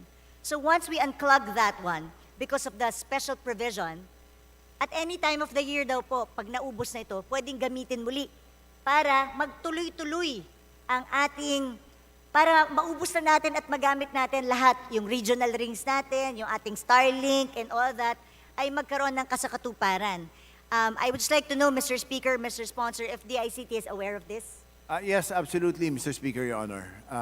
There are already plans in place to increase utilization of the spectrum users fee. Hopefully, from 2.5 billion, we can have 5 billion downloaded because it builds up over every succeeding year, it grows. Yes, Mr. Speaker. As a matter of fact, 2021, 6 billion po ang pumasok dyan. And we expect every year, 6 billion po ng 6 billion. So, kung makakagastos tayo ng more than 6 billion, siguro po, ano po ang nakikitang timetable, Mr. Speaker, Mr. Sponsor, if DBM will just continue on giving funds to DICT, what is the timetable that DICT sees para siguraduhin lahat ng regional rings ay maayos po natin dito sa ating bansa? What is our timetable? Pakiulit lang po, Mr. Speaker, Your Honor. Timetable for... Bali kung if DBM will, dahil nagagamit ng DICT, and DBM will continue on issuing the needed funds to deploy the needed funds for the free Wi-Fi with the regional rings, with the Starlink, with the subscription, ano po ang timetable natin para fully yung ating national broadband plan ay magkaroon ng kasakatuparan? We want full rollout within 5 years, Mr. Speaker, Your Honor. So within 5 years. So I'd like to manifest again, Mr. Speaker, that we call the attention of DBM as long as the ICT can finish absorb or fully utilize the funding for the spectrum users fee. I hope that they will release the needed funds immediately so that yung ating national broadband plan and free Wi-Fi sa buong bansa ay maging makasakatuparan na para naman po hindi yung mula pa lang ako sa bahay ko papuntang Congress, lahat na lang po baba na ng baba yung telepono dahil wala na, parang kumbaga 10 beses kang makakat, babalik. I hope maiwasan na po natin to with the leadership of our new secretary and the new team of the ICT. Yun lamang po, Mr. Speaker, Mr. Sponsor, marami pong salamat. And again, yung special provision po natin, sana po mailagay po natin para sa isang makatotohanan at makatarungang free Wi-Fi sa ating bansa. Maraming salamat, Mr. Speaker, Mr. Sponsor. Thank you, ma'am. Salamat. Majority Leader. Mr. Speaker, I move that we recognize the Honorable Franz Castro of ACT Teachers Party List for her interpellation. Representative Franz Castro is recognized. Please proceed. Thank you very much, Mr. Speaker. Muli, magandang hapon sa family ng DICT at sa ating distinguished sponsor. So yung unang tanong ko po, Mr. Speaker, yung may kinalaman doon sa mga disaster alert text. So last October 5, 2021, the National Telecommunications Commission ordered an investigation sa pag-hijack ng mga emergency text alert system. Ito yung ginamit para sa mga political campaign, kumalat ang pro-Marcos messages pagkatapos mag-file ng Certificate of Candidacy si Marcos Jr., President Marcos Jr., sa COMELEC. Ano na po yung nangyari sa investigation at meron po bang napanagot dito sa text blast na to? Mr. Speaker, Your Honor, ayon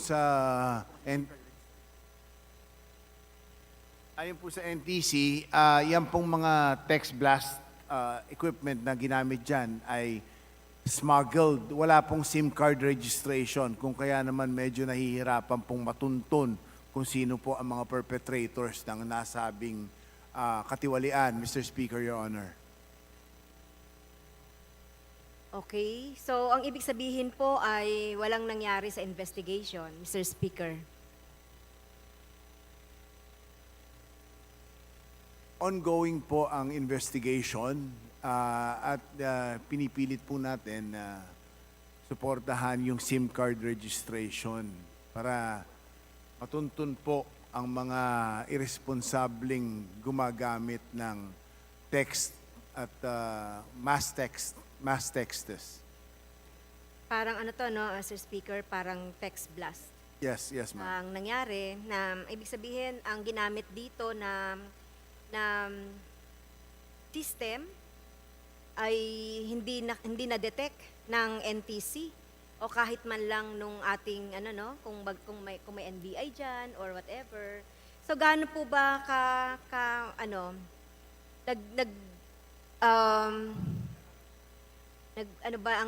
ang NTC ng kanyang investigation? Puspusan po ba ang naging investigation or wala lang?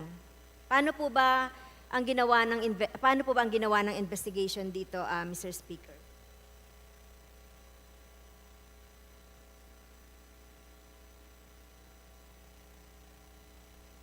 Gumamit po ng kaukulang kagamitan ang NTC upang matunton yung mga reported na instances and incidents noong panahon ng kampanya, ng eleksyon. Ngunit enough na po ang mga kagamitan nito. Once they are reactivated, they will be monitored immediately and recognized by the NTC at matatriangulate, Mr. Speaker, Your Honor. Okay. So parang feeling ko, Mr. Speaker, parang hindi naging masyadong puspusan yung pag-i-investigate. So may time frame po ba kayo dito? Kasi kung magiging ang ating strategy lang ay titignan natin kung mag-reactivate at malalaman natin yung pinagmulan, ay parang tayo po yung tayo po yung tailing. Kumbaga, hindi po talaga tayo talagang nag-iimbestiga ng ng puspusan dito. Tama po ba ako? Tama po kayo, Mr. Speaker, Your Honor, tama po ang kagalang-galang na Franz Castro. Pero kung kaya naman po talagang pinipilit nating maisulong ang SIM card registration, dahil po sa kagamitang katulad nito, ginagamit sa text, pag in-off na po ang equipment, it's not registered, hindi na po matutuntun yun. Dahil wala po tayong basihan kung kanino nakapangalan. Kailangan pong intayin natin na ma-reactivate at kailangan at particular point in time, nakatutok din doon yung equipment para mag-monitor, Mr. Speaker, Your Honor. Kung meron po tayong SIM card registration, once that text is sent out, it can be immediately attributable. It is immediately attributable to a source, Mr. Speaker, Your Honor. Pero 'di ba ang ginamit na ang ginamit na facility dito, yung parang emergency alert system natin? Gumagamit pa rin po ng SIM yun, Mr. Speaker, Your Honor. Okay. So, inuulit ko, Mr. Speaker, distinguished sponsor, yung mga ganitong mga instances or mga insidente ay sana ay hindi na maulit at hindi rin magamit yung ating tinatawag nating emergency text alert system sa mga personal at makasariling mga interes. So, nagko-commit po ba ang distinguished sponsor na sana ay maging maging prudent ang ating NTC para sa mga ganitong mga mangyayari? Mr. Speaker, Your Honor, hindi lang po prudent. It will be efficient in efficient. pushing for this, Mr. Speaker, Your Honor. Okay, thank you, Mr. Speaker. Kaugnay po sa AFP Modernization Program. Sa nasubmit po ng military sa akin, DNDs ng DND, kabilang sa ito naman po ay may kinalaman sa National Privacy Commission, Mr. Speaker. Sa ilalim ng NEP 2023, plano ng DND na bumili ng AFP na bumili ng zero-day intrusion and data mining system na nagkakahalaga ng 300 million. Ito ay nakalagak sa unprogrammed appropriation. Napakalaking banta ito sa privacy ng mamamayan at bilang NPC ay siyang tagaprotekta ng privacy ng mamamayan. So ano po ba yung mako-comment dito ng NPC? Doon po sa pinaplano ng AFP na bumili ng yung parang data mining system? Na maiyahan tulad ito sa zero-day intrusion sa COVID-19. Di ba kung maalala ninyo, Mr. Speaker, ang hinahanap ng zero-day intrusion ay butas sa antivirus program ng mga computer. Naghahanap ito ng mga hindi pa kilalang virus or bugs at iyon ay gagamitin para makapasok sa computer. Para sa COVID, noong kasi simula pa lamang ng pandemya, wala pang nagagawang bakuna at wala pang natural na immune system ang ating katawan, kung kaya lahat ay nagiging vulnerable sa sinatawag na zero-day intrusion. Pero kapag, Mr. Speaker, sinamahan ito ng data mining system, magiging napakapanganib nito sa privacy ng mga mamayan, magiging madali ang pagpo-profile ni Numan. So ano po yung comment dito ng National Privacy Commission? Mr. Speaker, Your Honor, ito po'y nakakabahala kung ito'y papayagan ng walang check and balance. Kung kaya naman po nagko-commit ang NPC na ito'y babantayan. Dahil first of all, there has to be a legitimate purpose to utilizing any publicly available data which is mined by any government agency. kung wala naman pong specific purpose, kahit public data po yan, ito po'y sisitahin ng National Privacy Commission, Mr. Speaker.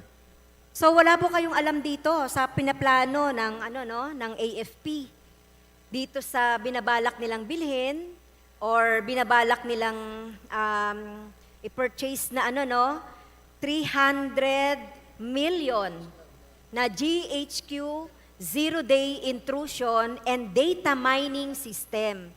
So nakakabahala itong sinasabing data mining system.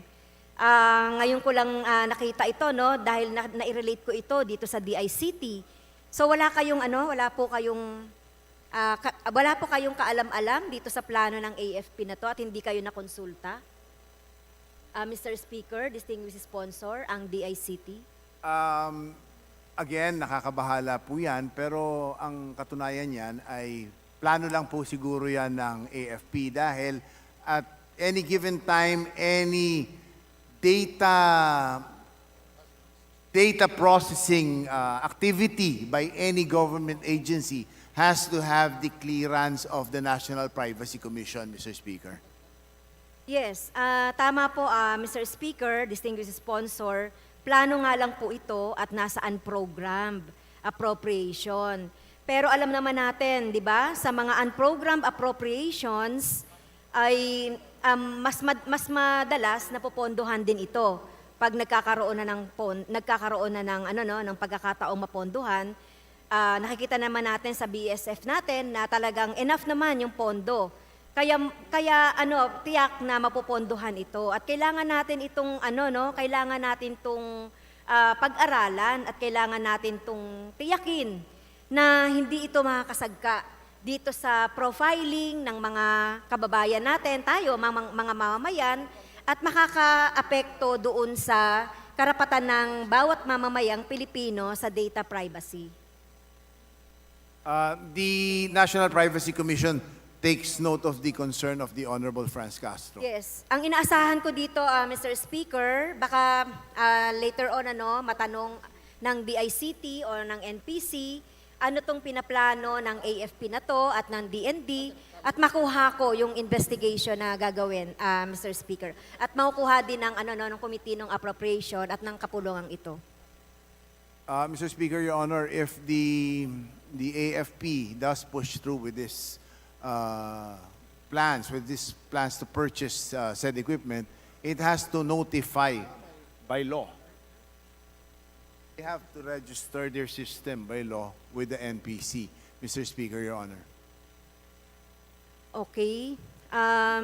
Hindi, ang inahanap ko pong definite na sagot ay dahil sinabi ko na to sa inyo, di ba? Ito po, sinabi na natin dito to. At ito, meron silang document.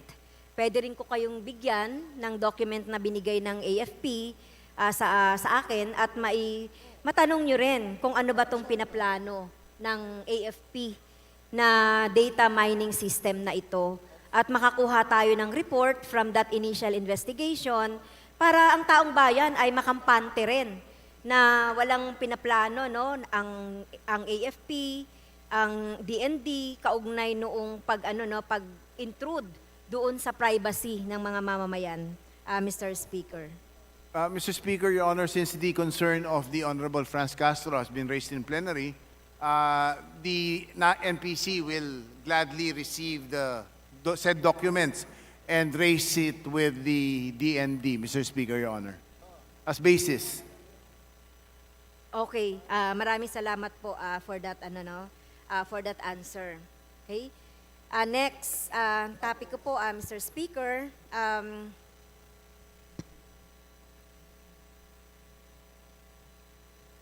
about the ICT, yung kinonduct. Ito, hindi rin kasi ako na-satisfy dun sa mga answer ng AFP. Kasi alam ko ang DICT with the third parties conducted an investigation regarding doon sa quote-unquote cybercrime. Ako sinabi ko na cybercrime 'yan kasi talagang Mr. Speaker, talagang talaga anomalous para sa akin yung ginawang mga kadami ng mga surfing na ginawa ng isang website na ang domain ay nasa website ng Philippine Army. So ito po on June 5, 2021, CERT-PH received a forwarded email from DICT Office of the Undersecretary for Digital Philippines.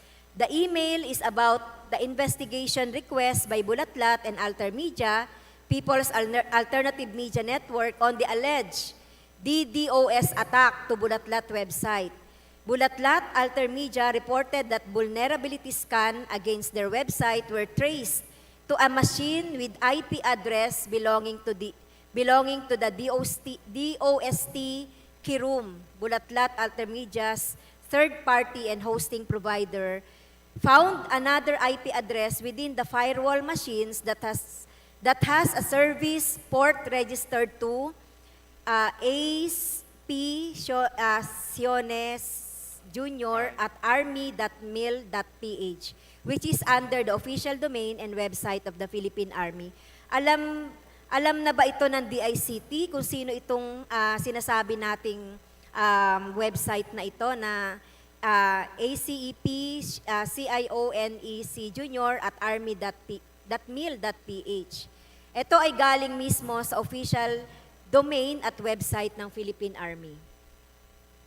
Mr. Speaker, Your Honor, this all happened before the current dispensation of the new administration of DICT and CICC.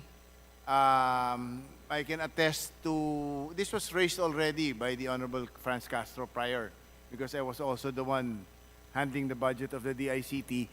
So I have the commitment of the DICT and the CICC to look into this and come up with conclusive report to the Honorable Franz Castro. Mr. Speaker, Your Honor. Thank you, Mr. Speaker. Tama po si distinguished sponsor, no? Niraise ko na ito doon sa budget deliberation, pero hindi ko binanggit. Hindi ko binanggit yung website. Upon deep research, nakita natin itong sinabi ng CERT.ph. At sinabi naman inamin naman ito ng military na parang simpleng surfing lang. Kasi noong deliberation ng DND, sinabi nila surfing activity lang daw ito. Pero ayon sa inyong report, mayroong 2,182 lines of logs galing sa IP address ng Philippine Army. So ano bang masasabi nyo dito tungkol sa sinasabi ng DND? So katulad ng sinabi nyo, aantayin ng representasyong ito, Mr. Speaker, yung investigation. Ang DICT rin naman yung nag-identify ng ganito. Yung DICT rin naman yung nag-identify nitong nitong website na ito. Sino yung mga sino yung mga malalaman natin doon kung sino yung mga yan. Tama po ba?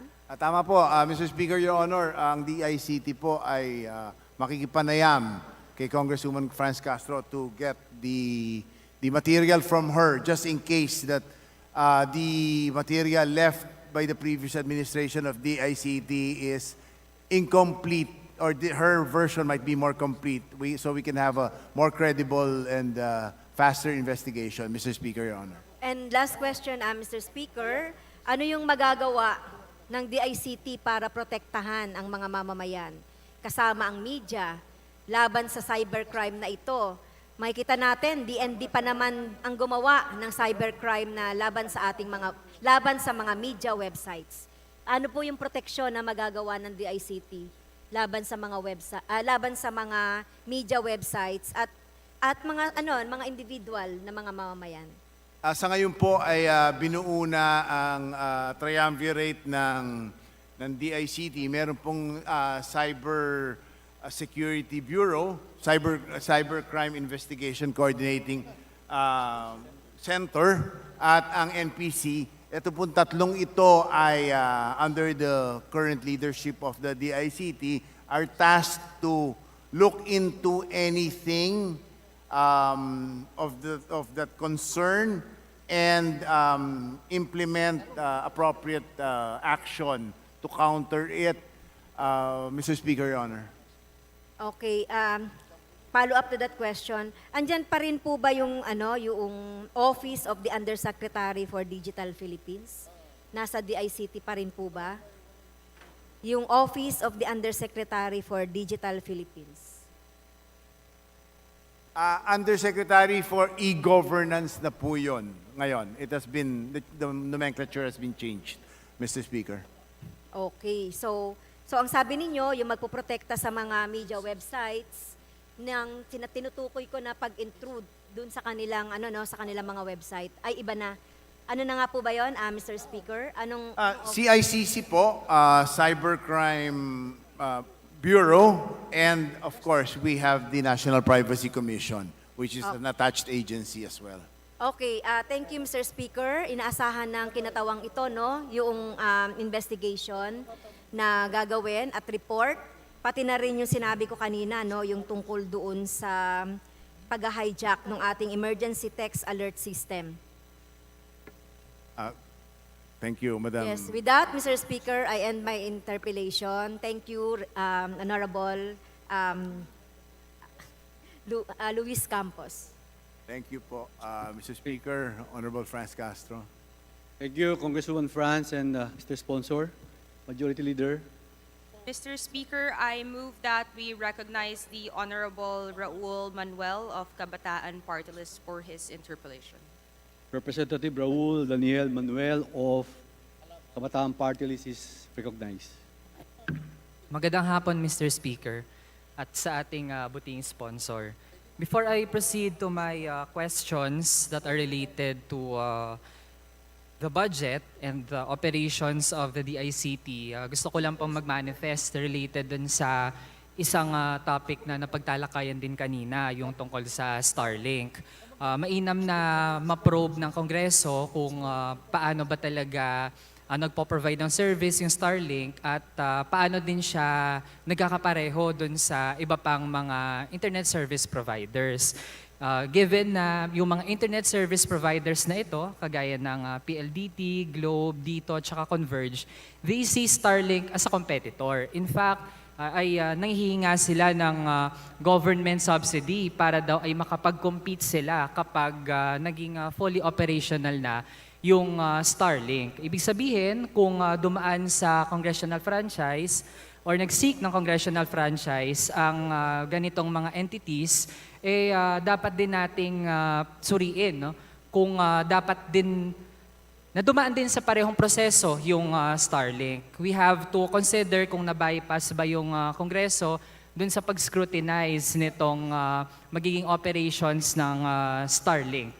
And we'd also like to formally request for the certificate of registration na na-issue po sa Starlink if our sponsor would be able to commit that in behalf of the DICT. Mr. Speaker. Mr. Speaker, Your Honor, the NTC commits to provide the Honorable Raul Manuel with the appropriate documents. Okay, thank you, Mr. Speaker. Now, I'll proceed to my questions. Ang una po ay tungkol sa Secure Project. Noong November 15, no, nung nakaraang mga taon ay yung BCDA, DICT, tsaka Facebook ay nag-sign ng isang agreement for the Secure GovNet Project.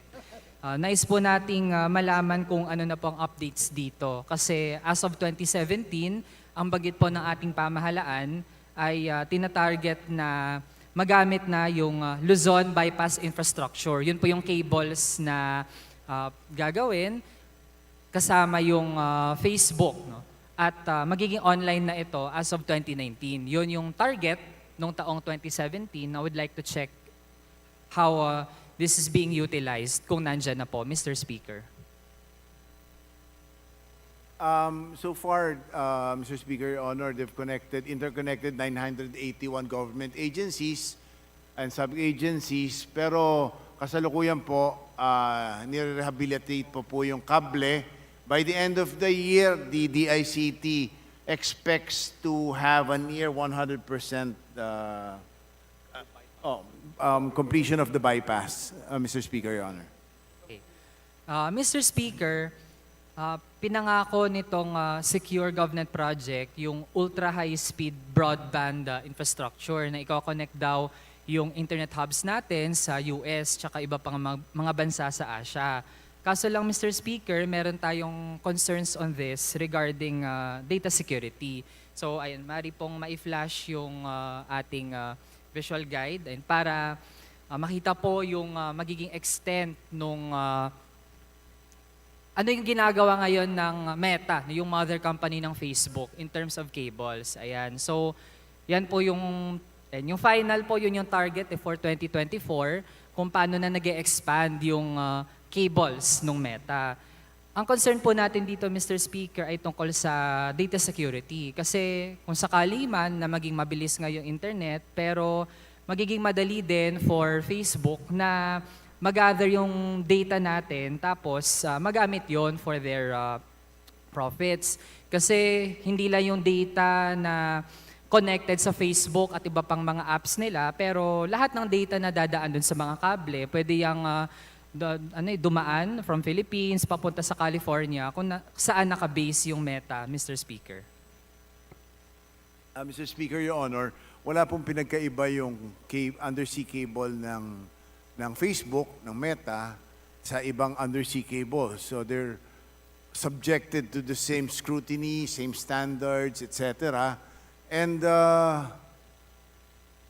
if there are any lapses eventually, it will be corrected. It will correct itself. Diba? Our oversight functions can only extend so much at this point because this is purely technical. This is all very technical. As long as wala pong pinapayagan dun sa internet, dun sa submarine cables ng Facebook na higit o lampas sa pinapayagan sa submarine cables ng iba, ay siguro wala naman ho tayong dapat ikabahala, Mr. Speaker, Your Honor. Mr. Speaker, nais nating malaman mula sa DICT kung ano ba yung mga safeguards na ginagawa, lalo na kung nandito na yung Secure Government Project. Kasi yung Facebook, under global scrutiny din siya dahil dun sa kanyang major lapses sa pag-handle ng data na meron siya. For instance, Mr. Speaker, may documentation kung paano nag-conduct yung Facebook na isang mood manipulation study. Tinest niya yung kanyang effectivity para i-influence yung mood ng kanyang mga users gamit yung content na pinapalabas niya sa kanyang feeds.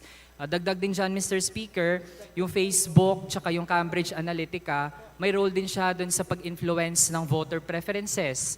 Ginagamit nila yung technique ng psychological targeting gamit yung profile, kung paano nila na-estimate yung attitude, yung behavior ng tao through their social media profile. So, we'd like to inquire sa DICT, Mr. Speaker, paano natin pinoprotektahan yung mamamayan mula sa ganitong mga pwedeng mangyari? The operative term, Mr. Speaker, Your Honor, would be data sovereignty. Tayo po ay meron tayong local cloud para sa ating data centers. There will be redundancy. We will not have off-country servers. It will all be within country para meron po tayong full control. Yun naman pong binabanggit ng ating kagalang-galang na Raul Manuel. Ito po'y free and extra services po ito, di po ba, ng Facebook. Kung kaya naman kung ayaw niyong gamitin, hindi naman po kayo pinipilit na gumamit. But once you opt into it, you are subject to their rules, Mr. Speaker, Your Honor. Yeah. Another point din, Mr. Speaker, hindi ba lopsided yung ganitong agreement, lalo na yung Meta at gamit yung, of course, isa dun sa major products naman niya, Facebook, ay isang content provider. So siya yung content provider, tapos ngayon, Mr. Speaker, siya din yung nagko-construct ng cables. So, ibig sabihin, malalagay into question kung sino ba talaga yung nagbe-benefit. No? Of course, on the surface, we would have benefits dahil dun sa pangakong mabilis na internet connection. Pero at the end of the day, ay yung kapakinabangan, Mr. Speaker, lalo kung i-weigh natin din dun sa risks, no?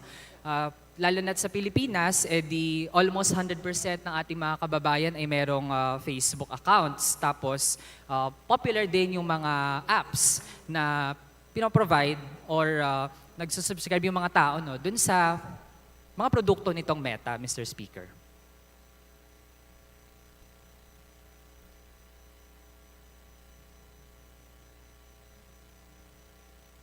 Would our sponsor have any response to that?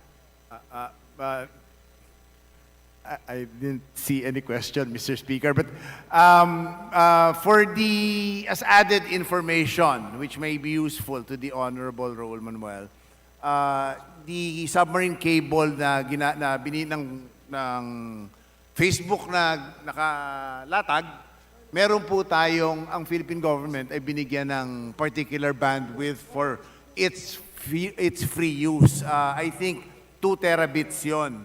Wala pong kinalaman sa laman yon. Yun po para sa exclusive use ng Philippine government. We can use any content from any other site through that particular bandwidth doon sa kable po ng Facebook. Hindi po eksklusibo para sa Facebook yan, Mr. Speaker, Your Honor. Now, Mr. Speaker, I'd proceed to my next topic. Ito naman ay bahagi ng tinatawag na Digital Rights Agenda na binuo ng iba't ibang mga advocates for the protection of our various rights and welfare kapag gumagamit tayo ng digital spaces. Now, Mr. Speaker, I'd like to ask our sponsor kung ano yung pagtingin doon sa prospect na i-allow yung ating mga telcos at yung internet service providers na mag-share ng cell sites para ma-improve lalo yung internet speed sa ating bansa. Mr. Speaker, Your Honor, we currently have a common tower policy because it is not only more efficient, it is also more cost-effective. Sa katunayan po, ang ating mga major telcos have unloaded already their tower holdings and independent tower providers from which they will lease back the space which they will share with with our telco providers, Mr. Speaker. Okay. Mr. Speaker, bahagi din ng Digital Rights Agenda ay paano ma-expand at ma-streamline yung ating Freedom of Information portals.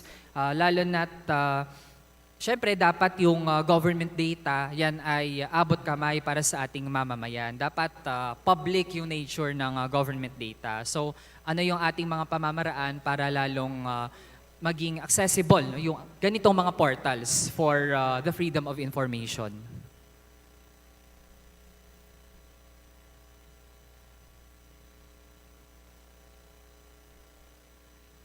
Actually, meron po tayong mga websites and portals na nagbibigay ng datos para sa kaalaman ng lahat ng libre. Pero we will still reassess kung saan po pwede magdagdag ng data para mabigyang access dito ang mas nakararaming mamamayan, Mr. Speaker, Your Honor. Okay. Isa pa, Mr. Speaker, ano din yung efforts ng DICT para ma-improve yung digital literacy sa ating bansa? Given din nga yung popularity ng mga social media apps, ay sumabay din dito yung rise nga ng disinformation, paggalat ng fake news.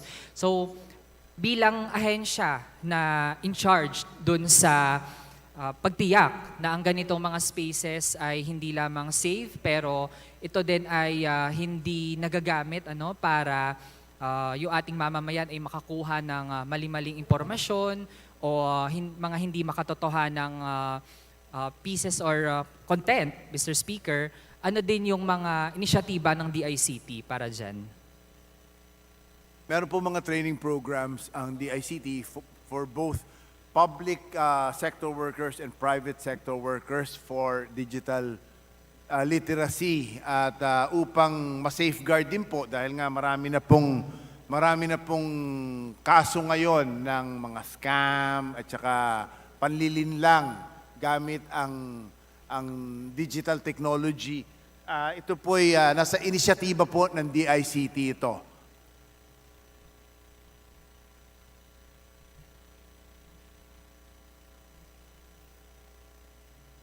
Yung pong unang DICT Digital Academy na nasa Valenzuela po ay malo-launch ngayong 2023, Mr. Speaker, Your Honor. May we get more details tungkol dyan, Mr. Speaker? Ma-describe sana kung ano yung pamamaraan para gumana yung ganong academy, ano ang tinuturo doon, Mr. Speaker?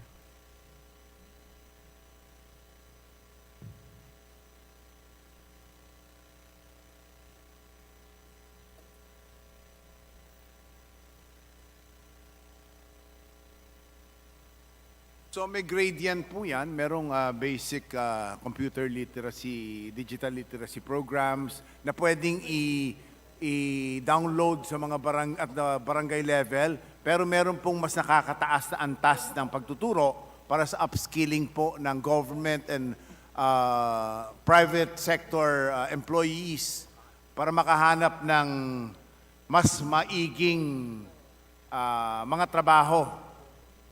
Ito po'y maibibigay ng DICT sa tanggapan ni Congressman Manuel. Ang komprehensibong programa ay pwedeng bigay sa tanggapan ng ating butihing congressman. Mr. Speaker, yung ating tanong ay mas patungkol dun sa paano ba tinitiyak ng DICT na well-versed yung ating mamamayan sa paano gumagana yung ating mga digital spaces. Lalo na, for example, sa mga lugar sa ating bansa kung saan mahina yung internet connection or relatively ay lumalaga na pa lamang yung paggamit ng mga apps. May mga kababayan tayo na kailangan din nating maturuan na hindi lahat ng ating nakikita online ay totoo. Dapat vine-verify ang ganung mga bagay. So, kailangan ay merong papel po dito yung ating Department on Information and Communications Technology as the agency na siya yung merong power and responsibility, no? Pagdating doon sa paano ba na da-digest ng mamamayan yung ating mga nakikita, yung ating mga nababasa sa ganitong mga online spaces.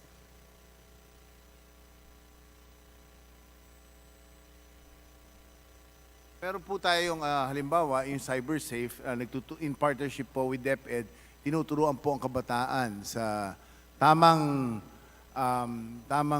paggamit at tamang atensyon na ibibigay sa digital technology para maaga pa nalalaman na nila na hindi lahat ng nakikita sa cyberspace ay tama at totoo. Ang National Privacy Commission naman po, meron siyang ibinababa sa kada barangay na parang literacy program tungkol sa privacy. Yun ay naka-roll out na. Ang CICC naman, for its part, ay merong ibinababa din sa mga barangay na through the Girl Scouts of the Philippines, in partnership with the Girl Scouts of the Philippines, ibinababa para cyber hygiene. The term is cyber hygiene. Oo. Malinis na paggamit ng cyberspace.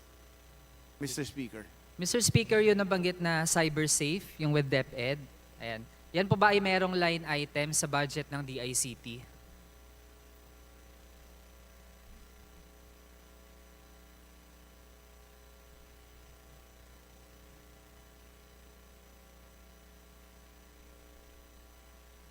Wala pong specific line item yan, pero nandun po yan sa, ang gugugulin pondo po dyan ay kasama sa countryside development at industry development programs ng DICT. Mr. Speaker.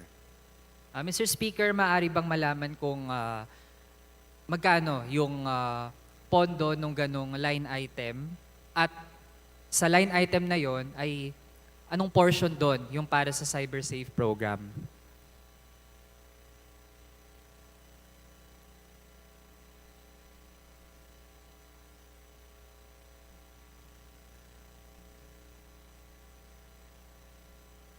1 minute suspension, Mr. Speaker. Session suspended.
Sessions resumed.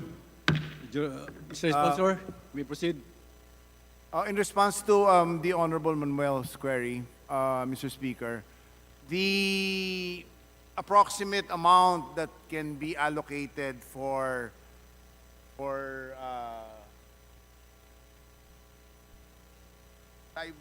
cyber hygiene and cyber safe for the year 2023 amounts to approximately 15 million pesos. Ang katunayan po niyan, ito po'y may kaliitan at this point kasi ito po'y simulain lang. Hindi pa po natin alam kung how effective it may be in a controlled environment. If this proves to be effective, I think it would be prudent on the part of the ICT to put a line item after it has been proven in its efficacy. Mr. Speaker, Your Honor. Okay. Mr. Speaker, I'd also like to formally request na makapag-sumite ang DICT ng accomplishment report nung ganong proyekto para din mapag-aralan natin sa Kongreso yung iba pang mga inisyatiba na pwedeng makatulong in line with that objective, Mr. Speaker. By all means, Mr. Speaker, Your Honor. Yes. Now to end, Mr. Speaker, ang mga na-erase naman nating punto ay tungkol sa pagtiyak na yung ating digital environment sa bansa ay healthy and safe para sa lahat. At dapat din matiyak natin na yung iba't ibang players sa ating bansa in terms of internet service ay hindi nakakasagka doon sa ating sovereignty, hindi lopsided yung ating mga agreements at natitiyak natin yung national interests natin. Yun na lamang, Mr. Speaker. Salamat sa ating buting sponsor. Thank you, Congressman Manuel and Mr. Sponsor. Majority Leader. Mr. Speaker, I now move that we recognize the Senior Deputy Minority Leader, the Honorable Paul Daza, for his interpellation. The Senior Minority Leader, Congressman Paul Daza of Northern Samar, is recognized. Thank you, Mr. Speaker. Good afternoon to my colleagues and good afternoon to Secretary Ivan Uy and our undersecretaries who are here, Yusek Mercado, Yusek Ramos, Yusek Almirol, I think we're also online. We appreciate your personal presence despite the long trip. Alam po namin, puyat na puyat po kayo. But nevertheless, we appreciate you coming here this afternoon. Will the good sponsor yield to a few questions? With pleasure, Mr. Speaker. Thank you, Mr. Speaker. Earlier, it wasn't on my list of concerns, but it was discussed earlier and I wanted more clarification regarding the submarine cable that was paid for by Facebook. I think it's a good topic or a good story to put on the record because my understanding, the Philippines became a lucky beneficiary. From my understanding, the initial plan of the submarine cable from Los Angeles would have terminated in Hong Kong. But the previous administration in the United States was not comfortable or had reservations about putting the submarine cable in Hong Kong. And through negotiations, and we should give credit where credit is due, the Philippine government was able to persuade the U.S. government to put the submarine cable to connect to Aurora, I think Baler in Aurora, for free. Is that correct, Mr. Speaker? That is correct, Mr. Speaker. And is it also correct that this submarine cable, a similar cable from the west coast of the United States to the Philippines, would cost a few $billion? US dollars. That is a very conservative estimate, Mr. Speaker, Your Honor. I'm sorry, it's a... It's a very conservative estimate, but that is approximately correct. Okay. When Globe and Smart and the major players wanted bandwidth from America, they paid a few $billion to do that. Is that correct? Whereas the one that was given to us was paid by Facebook. Is that more or less accurate? Yeah, that is correct, Mr. Speaker. Now, Mr. Speaker, that cable is required for bandwidth, to be able to get internet bandwidth. My understanding, more or less, the private operators who put up their own submarine cable, basically to recoup the few $billion, Mr. Speaker, charges more or less $5 per Mbps. That's the way they compute it. In today's foreign exchange rate, that's 275 pesos per Mbps. Okay? Whereas because the cable is free, and if we're able to use that bandwidth, the free submarine cable donated or paid for by Facebook, my understanding is that same bandwidth will now cost, because there's no cost recovery for the submarine cable, is more or less 60 US cents per Mbps, which would be about 33 pesos per Mbps. So roughly, it's 8 times cheaper than what the private operators would charge us for that same bandwidth. Would that be a fair statement to make? That's correct, Mr. Speaker. Okay. So, if that's correct, Mr. Speaker, may I ask the DICT, the cable is already in Baler, Aurora. My understanding is if we're able to utilize that free cable, and now very, I wouldn't say inexpensive, but much cheaper than what Globe, Dito, or Smart would be offering, the key now would be how to bring that bandwidth all over Luzon, Visayas, and Mindanao. Correct? That would be the next positive step for DICT and for this government to do. Is that correct? That is correct, Mr. Speaker. Okay. So, Mr. Speaker, what's the timetable? When will the people of Northern Samar, the people in Batangas, the people in Mindanao be able to utilize that, get improved rates, cheaper rates, faster internet? Binigyan na po tayo ng a few $1 billion worth of free submarine cable. Nandun na po yun. So, ang tanong po natin, more or less, well, when will you connect all of us? We've given budget to the DICT and utilize this very, very cheap or much cheaper bandwidth na hulog po sa langit. Mr. Speaker,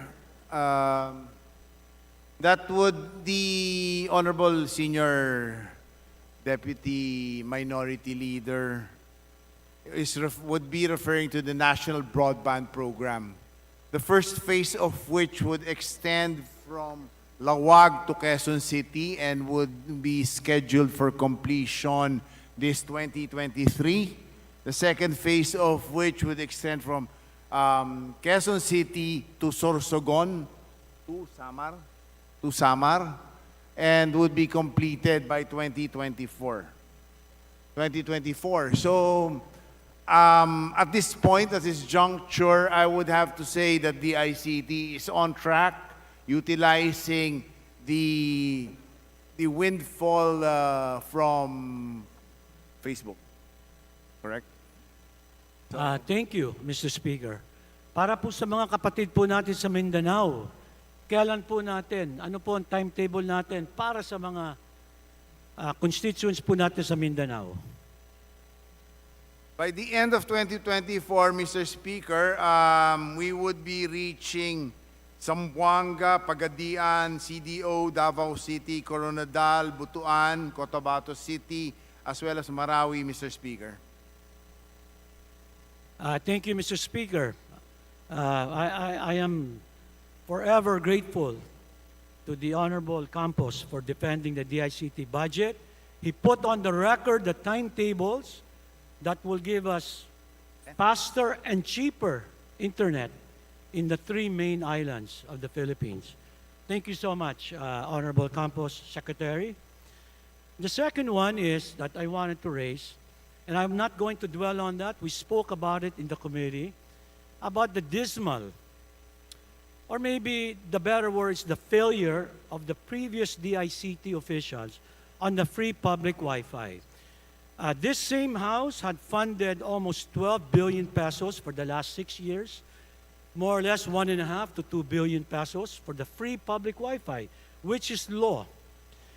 I understand we have new officials now who I'm hoping will do much better.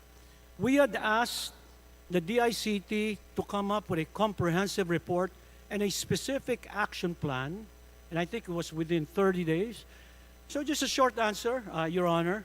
Have they started that comprehensive report and the specific action plan to get the free public Wi-Fi going, which is completely separate from the national broadband plan? Mr. Speaker, Your Honor, the DICT commits to provide the Honorable DASA with the same, apart from the action plan, it would be a rationalization of what transpired prior to the assumption to office of the current administration of the ICT pertaining to the free Wi-Fi program, so that we will have a clearer perspective of our takeoff point, Mr. Speaker. Thank you, Mr. Speaker. I'm satisfied with that commitment, and I'm looking forward to the report. On the next item, Mr. Speaker, as I've always said, and I want to say to the DICT, that this same House passed a good law called the Ease of Doing Business Law, which created the ARTA, the Anti-Red Tape Authority. And essentially, the principle is to make it easy for businesses, easier, to be able to get permits and licenses. It shouldn't take years. It should take maybe a few days to get permits and licenses. The common Filipino na kailangan po ng passport, license, o permit, dapat mag-comply sa Citizens Charter, which is governed by the Civil Service Commission, which is now given to the ARTA. So marami pong improvements na kailangan po natin gawin. There are two former, to expedite for time constraints, allow me to do the two now. There are old memorandum circulars by the National Telecom Commission. One is regarding SUF fees, spectrum user fees for Wi-Fi technology.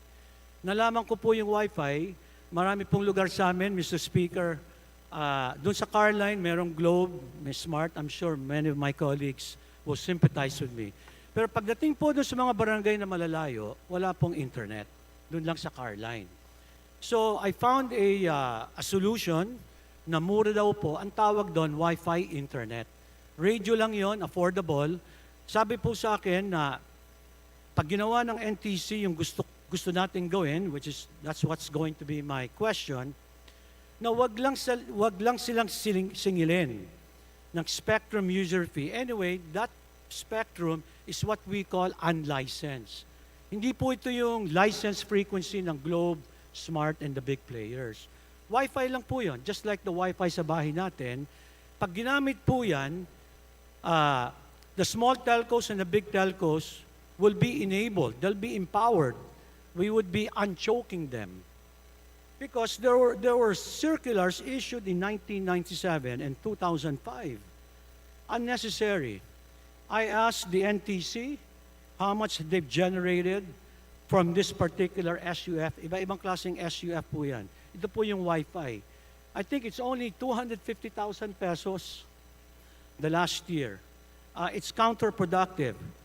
If the DICT and NTC essentially tanggalin na po yung memorandum circular niyan, gawin ng zero, tulungan po natin yung mga entrepreneurs, yung mga magaling sa tech, maglagay ng Wi-Fi internet. Ang sabi po sa akin, sa probinsya po namin, they can now offer 200 pesos prepaid internet for 2 or 3 days, 200 pesos a month. Biro po ninyo, Mr. Speaker, 200 pesos a month for internet. They will comply with the minimum speed na I think 2.5 Mbps. Ngayon po, 999, 1499. Ang isa pong stumbling block po natin is that particular MC. Alam po yan ni Secretary, alam po yan ni NTC Commissioner Cordova. May I ask the good sponsor if he agrees with my analysis that with one decision by the DICT, we would be helping big telcos, small businesses be able to put up cheaper and more accessible internet. Would the sponsor care to comment and give a commitment to solve this problem that can be solved today right on this floor? Mr. Speaker, Your Honor, on a personal level, I agree with the Honorable Daza. So indulge me 1 minute suspension, please, Mr. Speaker. Session suspended.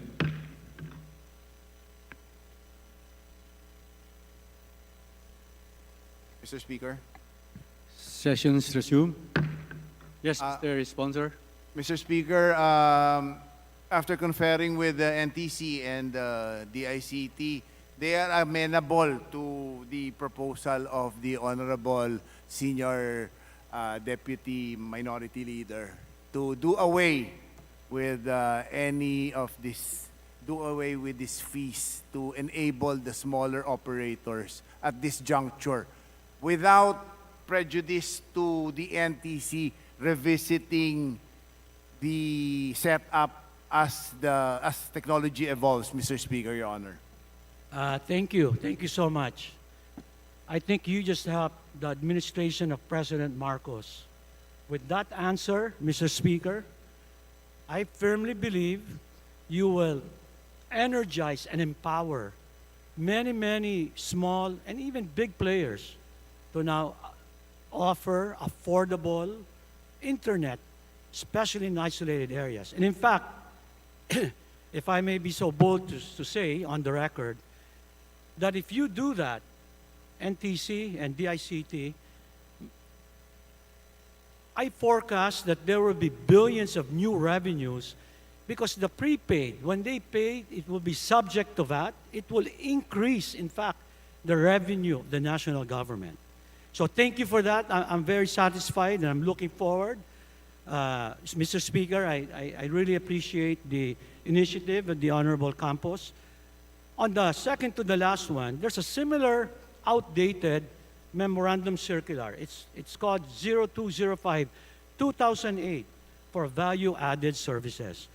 They're also aware of a similar situation where a previous memorandum circular may have been relevant in 2008, but today, with the President saying e-governance, we want to reduce poverty incidence to 9%. We want internet digitalization. This is also another outdated MC. Could we, and consistent with the ease of doing business, there's really no need for vast registration. NTC knows that. Could they make a commitment that they will also revisit this and maybe take out this MC and empower the industry to proliferate and to be able to give more internet access at cheaper rates? With one short answer from the sponsor, this will be brownie points for the administration. Mr. Speaker, the NTC commits to revisit the said memo and would appreciate it if the Honorable DASA would help shepherd the line agency in probably like what he did in the prior budget cycles, Mr. Speaker. Thank you so much, Mr. Speaker. At this moment, I feel so happy and proud that I'm standing here. With those two assurances, we're going to do so much good. So I really appreciate that. The sponsor didn't have to commit, and I appreciate the initiative and the effort. Thank you so much. Something to look forward to, and I think no less than the President will be happy when you issue an executive report to him on this, because it will empower small and mid-sized players and big players, and it will generate more revenues for the Philippines, and the poorer areas will get cheaper and more access to internet. My last one is a sore point. I apologize, I want to bring it up. Many members feel the same way about the national ID system, okay, Mr. Speaker. I don't know what happened. Apparently, I'm sorry to put on the record, apparently this same House committed a grave error. In the law that established the national ID system, it provided that the Philippine Statistics Authority should be in charge of the national ID system. I don't want to second guess the wisdom of the previous Congress, but I think it was an error.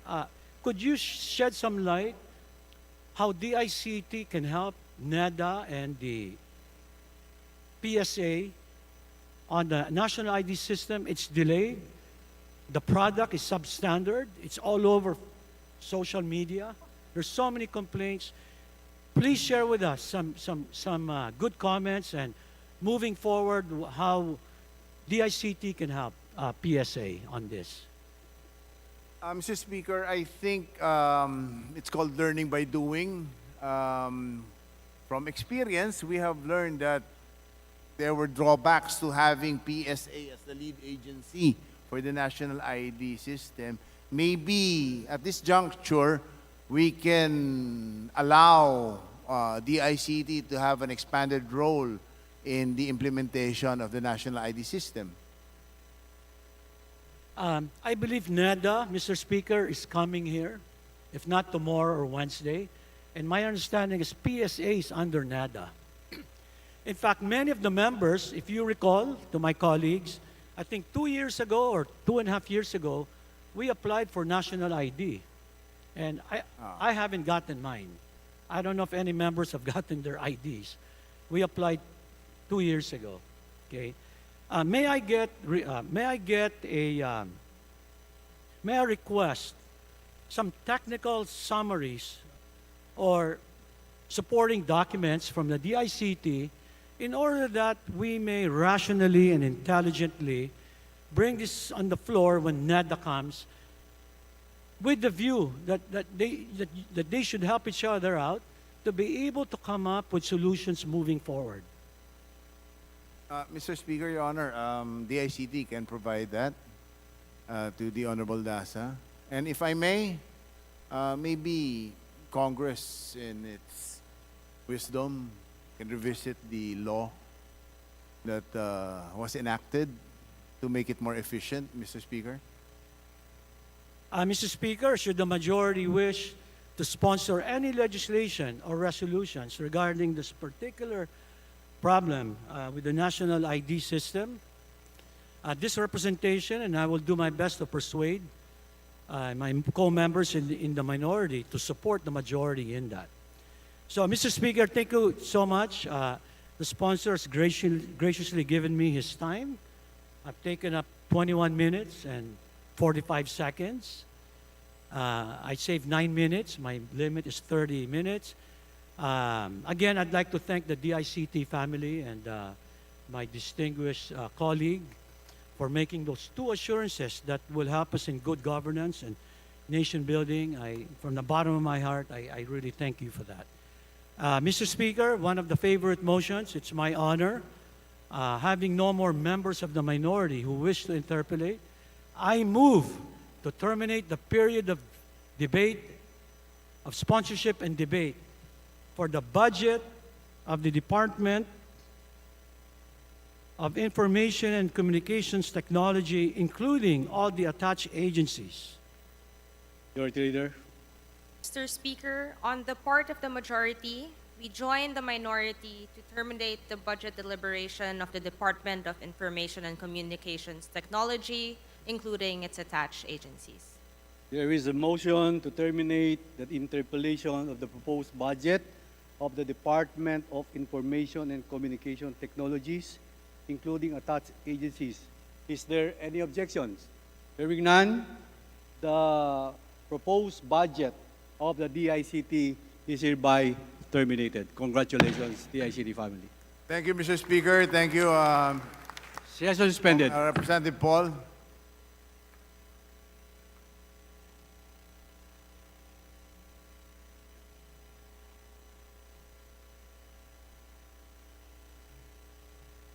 Thank you, Mama. Yung ano po.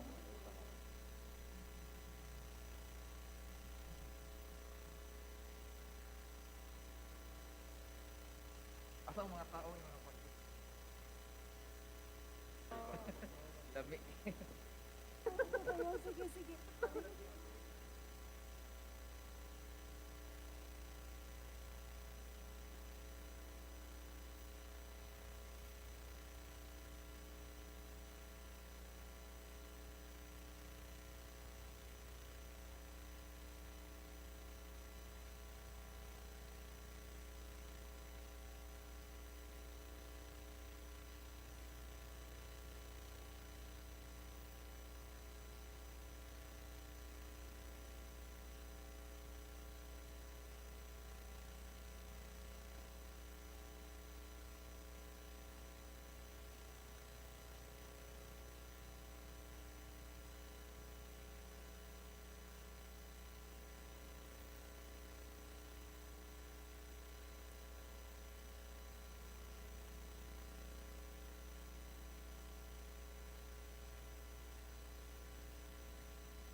Okay. Teka lang, ma'am.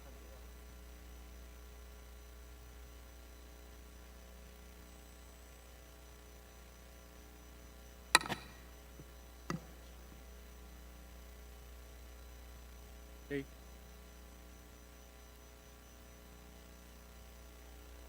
Sessions resume. Majority Leader, please settle down for the next budget deliberation of the next agency. Majority Leader. Mr. Speaker, I move that we now proceed with the consideration of the proposed budget of the Department of Foreign Affairs, including its attached agencies. Is there any objection? The chair is none.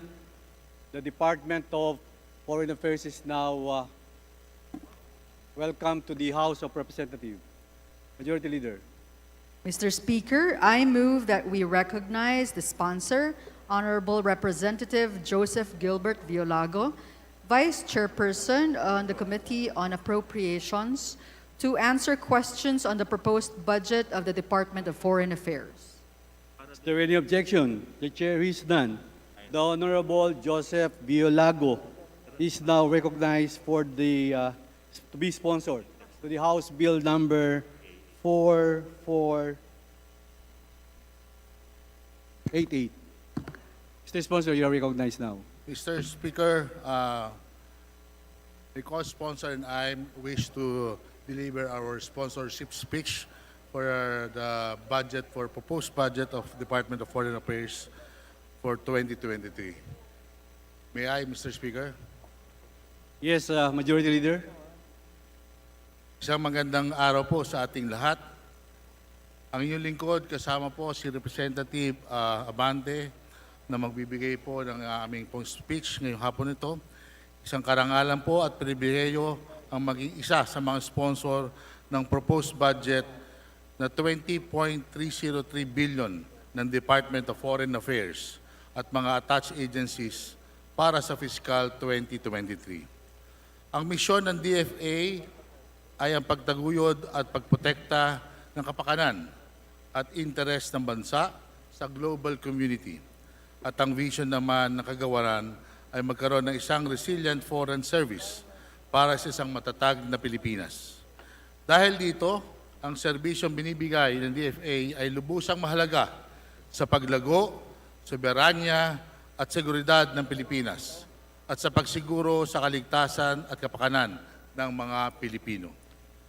Gamit ang independent and principled foreign policy bilang gabay, mas lalong pinigting ng DFA ang magandang relasyon ng Pilipinas sa ating mga international neighbors and partners sa pamamagitan ng pagkakaroon ng multilateral at pati na rin ng bilateral engagement sa iba't ibang mga nasyon gaya ng Estados Unidos, China, Australia at India.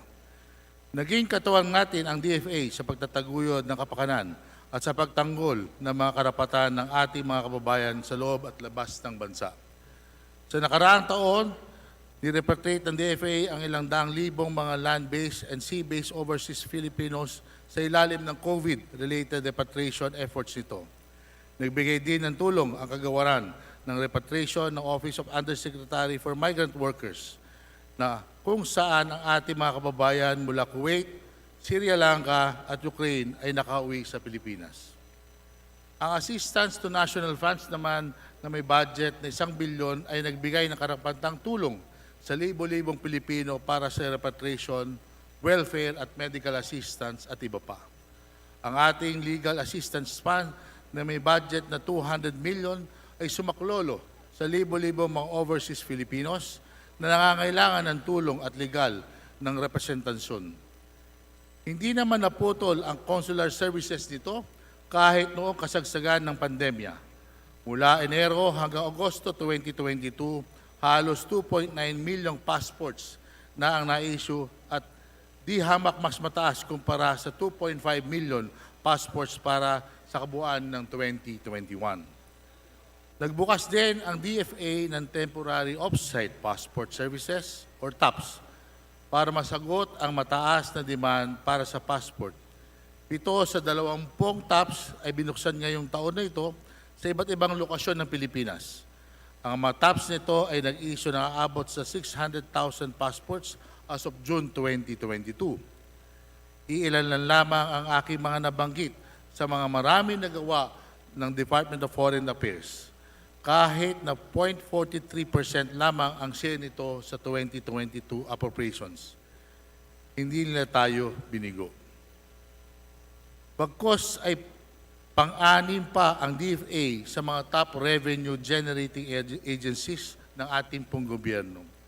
Mr. Speaker, napanatili ng Pilipinas ang ika-7 sunod-sunod na taon, Tier 1 status nito sa U.S. Department's Trafficking in Persons Report. Napanatili rin ng DFA ang ISO certification nito. Ibig sabihin ay alinsunod sa international standards ang kanilang mga serbisyo. Mr. Speaker, sa kabila ng matagumpay na pagpapatupad ng mga serbisyo at proyekto ng DFA, alam po natin na marami pang kailangang may sakatuparan at nangangailangan ito ng suportang pinansyal.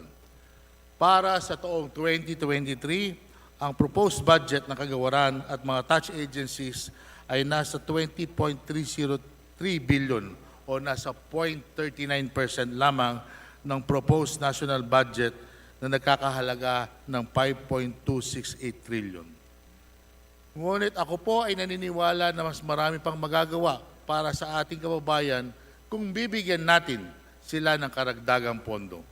Kung kaya't hinihikayat ko po at umaapila sa aking mga kapwa mambabatas na isaalang-alang muli ang pagpondo sa Tier 2 proposals na nagkakahalaga ng 2.384 billion pesos para sa mga sumusunod. Una, to increase the budget na naoprobahang fiscal year 2023 building fund. Pangalawa, pagbalik ng mga nabawas na budget para sa kanilang consular operations. Pangatlo, to increase the budget para sweldo ng mga local hires upang sumunod ito sa mga requirements ng foreign service post. Pangapat, pondo para sa bagong tatag na Office of Civilian Security. Panglima, pondo para sa operasyon ng 20 TAPS para matugunan ang backlogs o pagproseso ng passports. At pang-anim, Budget para sa i-promote ang ating 2016 Arbitral Award. Mr. Speaker, panghuli, ako po'y nananawagan na isama sa pagkonsidera ang mga proposed amendments ng Department of Foreign Affairs sa mga special provisions nito. Kumamarapati ng aking mga kasamahan dito sa Kongreso ang panunumbalik ng pondo para sa Tier 2 proposals at pagkonsidera ng mga amendments sa special provisions. Kami po ay taus-pusong naniniwala na mas mapapabuti pa ng Department of Foreign Affairs ang serbisyong handog nito para sa ating sambayanan. Muli, ang inyong lingkod ay nananawagan na ibigay sana natin ang kinakailangang sapat na budget ng Department of Foreign Affairs at mga attached agencies nito nang sa gayon ay mas magampanan nila ang kanilang mandato at tungkulin para sa kapakanan ng mga Pilipino, para sa ating bansang Pilipinas. Maraming salamat, Mr. Speaker. Thank you. Mr. Speaker, if I may, Yes, my please proceed, Mr. co-sponsor, Sponsor. my co-sponsor, Congressman Abante, also wish to give some words about the budget of the Department of Foreign Affairs, if he may, Mr. Speaker. Congressman Abante is recognized for your short sponsorship speech. Thank you, Mr. Speaker. I heard the word short.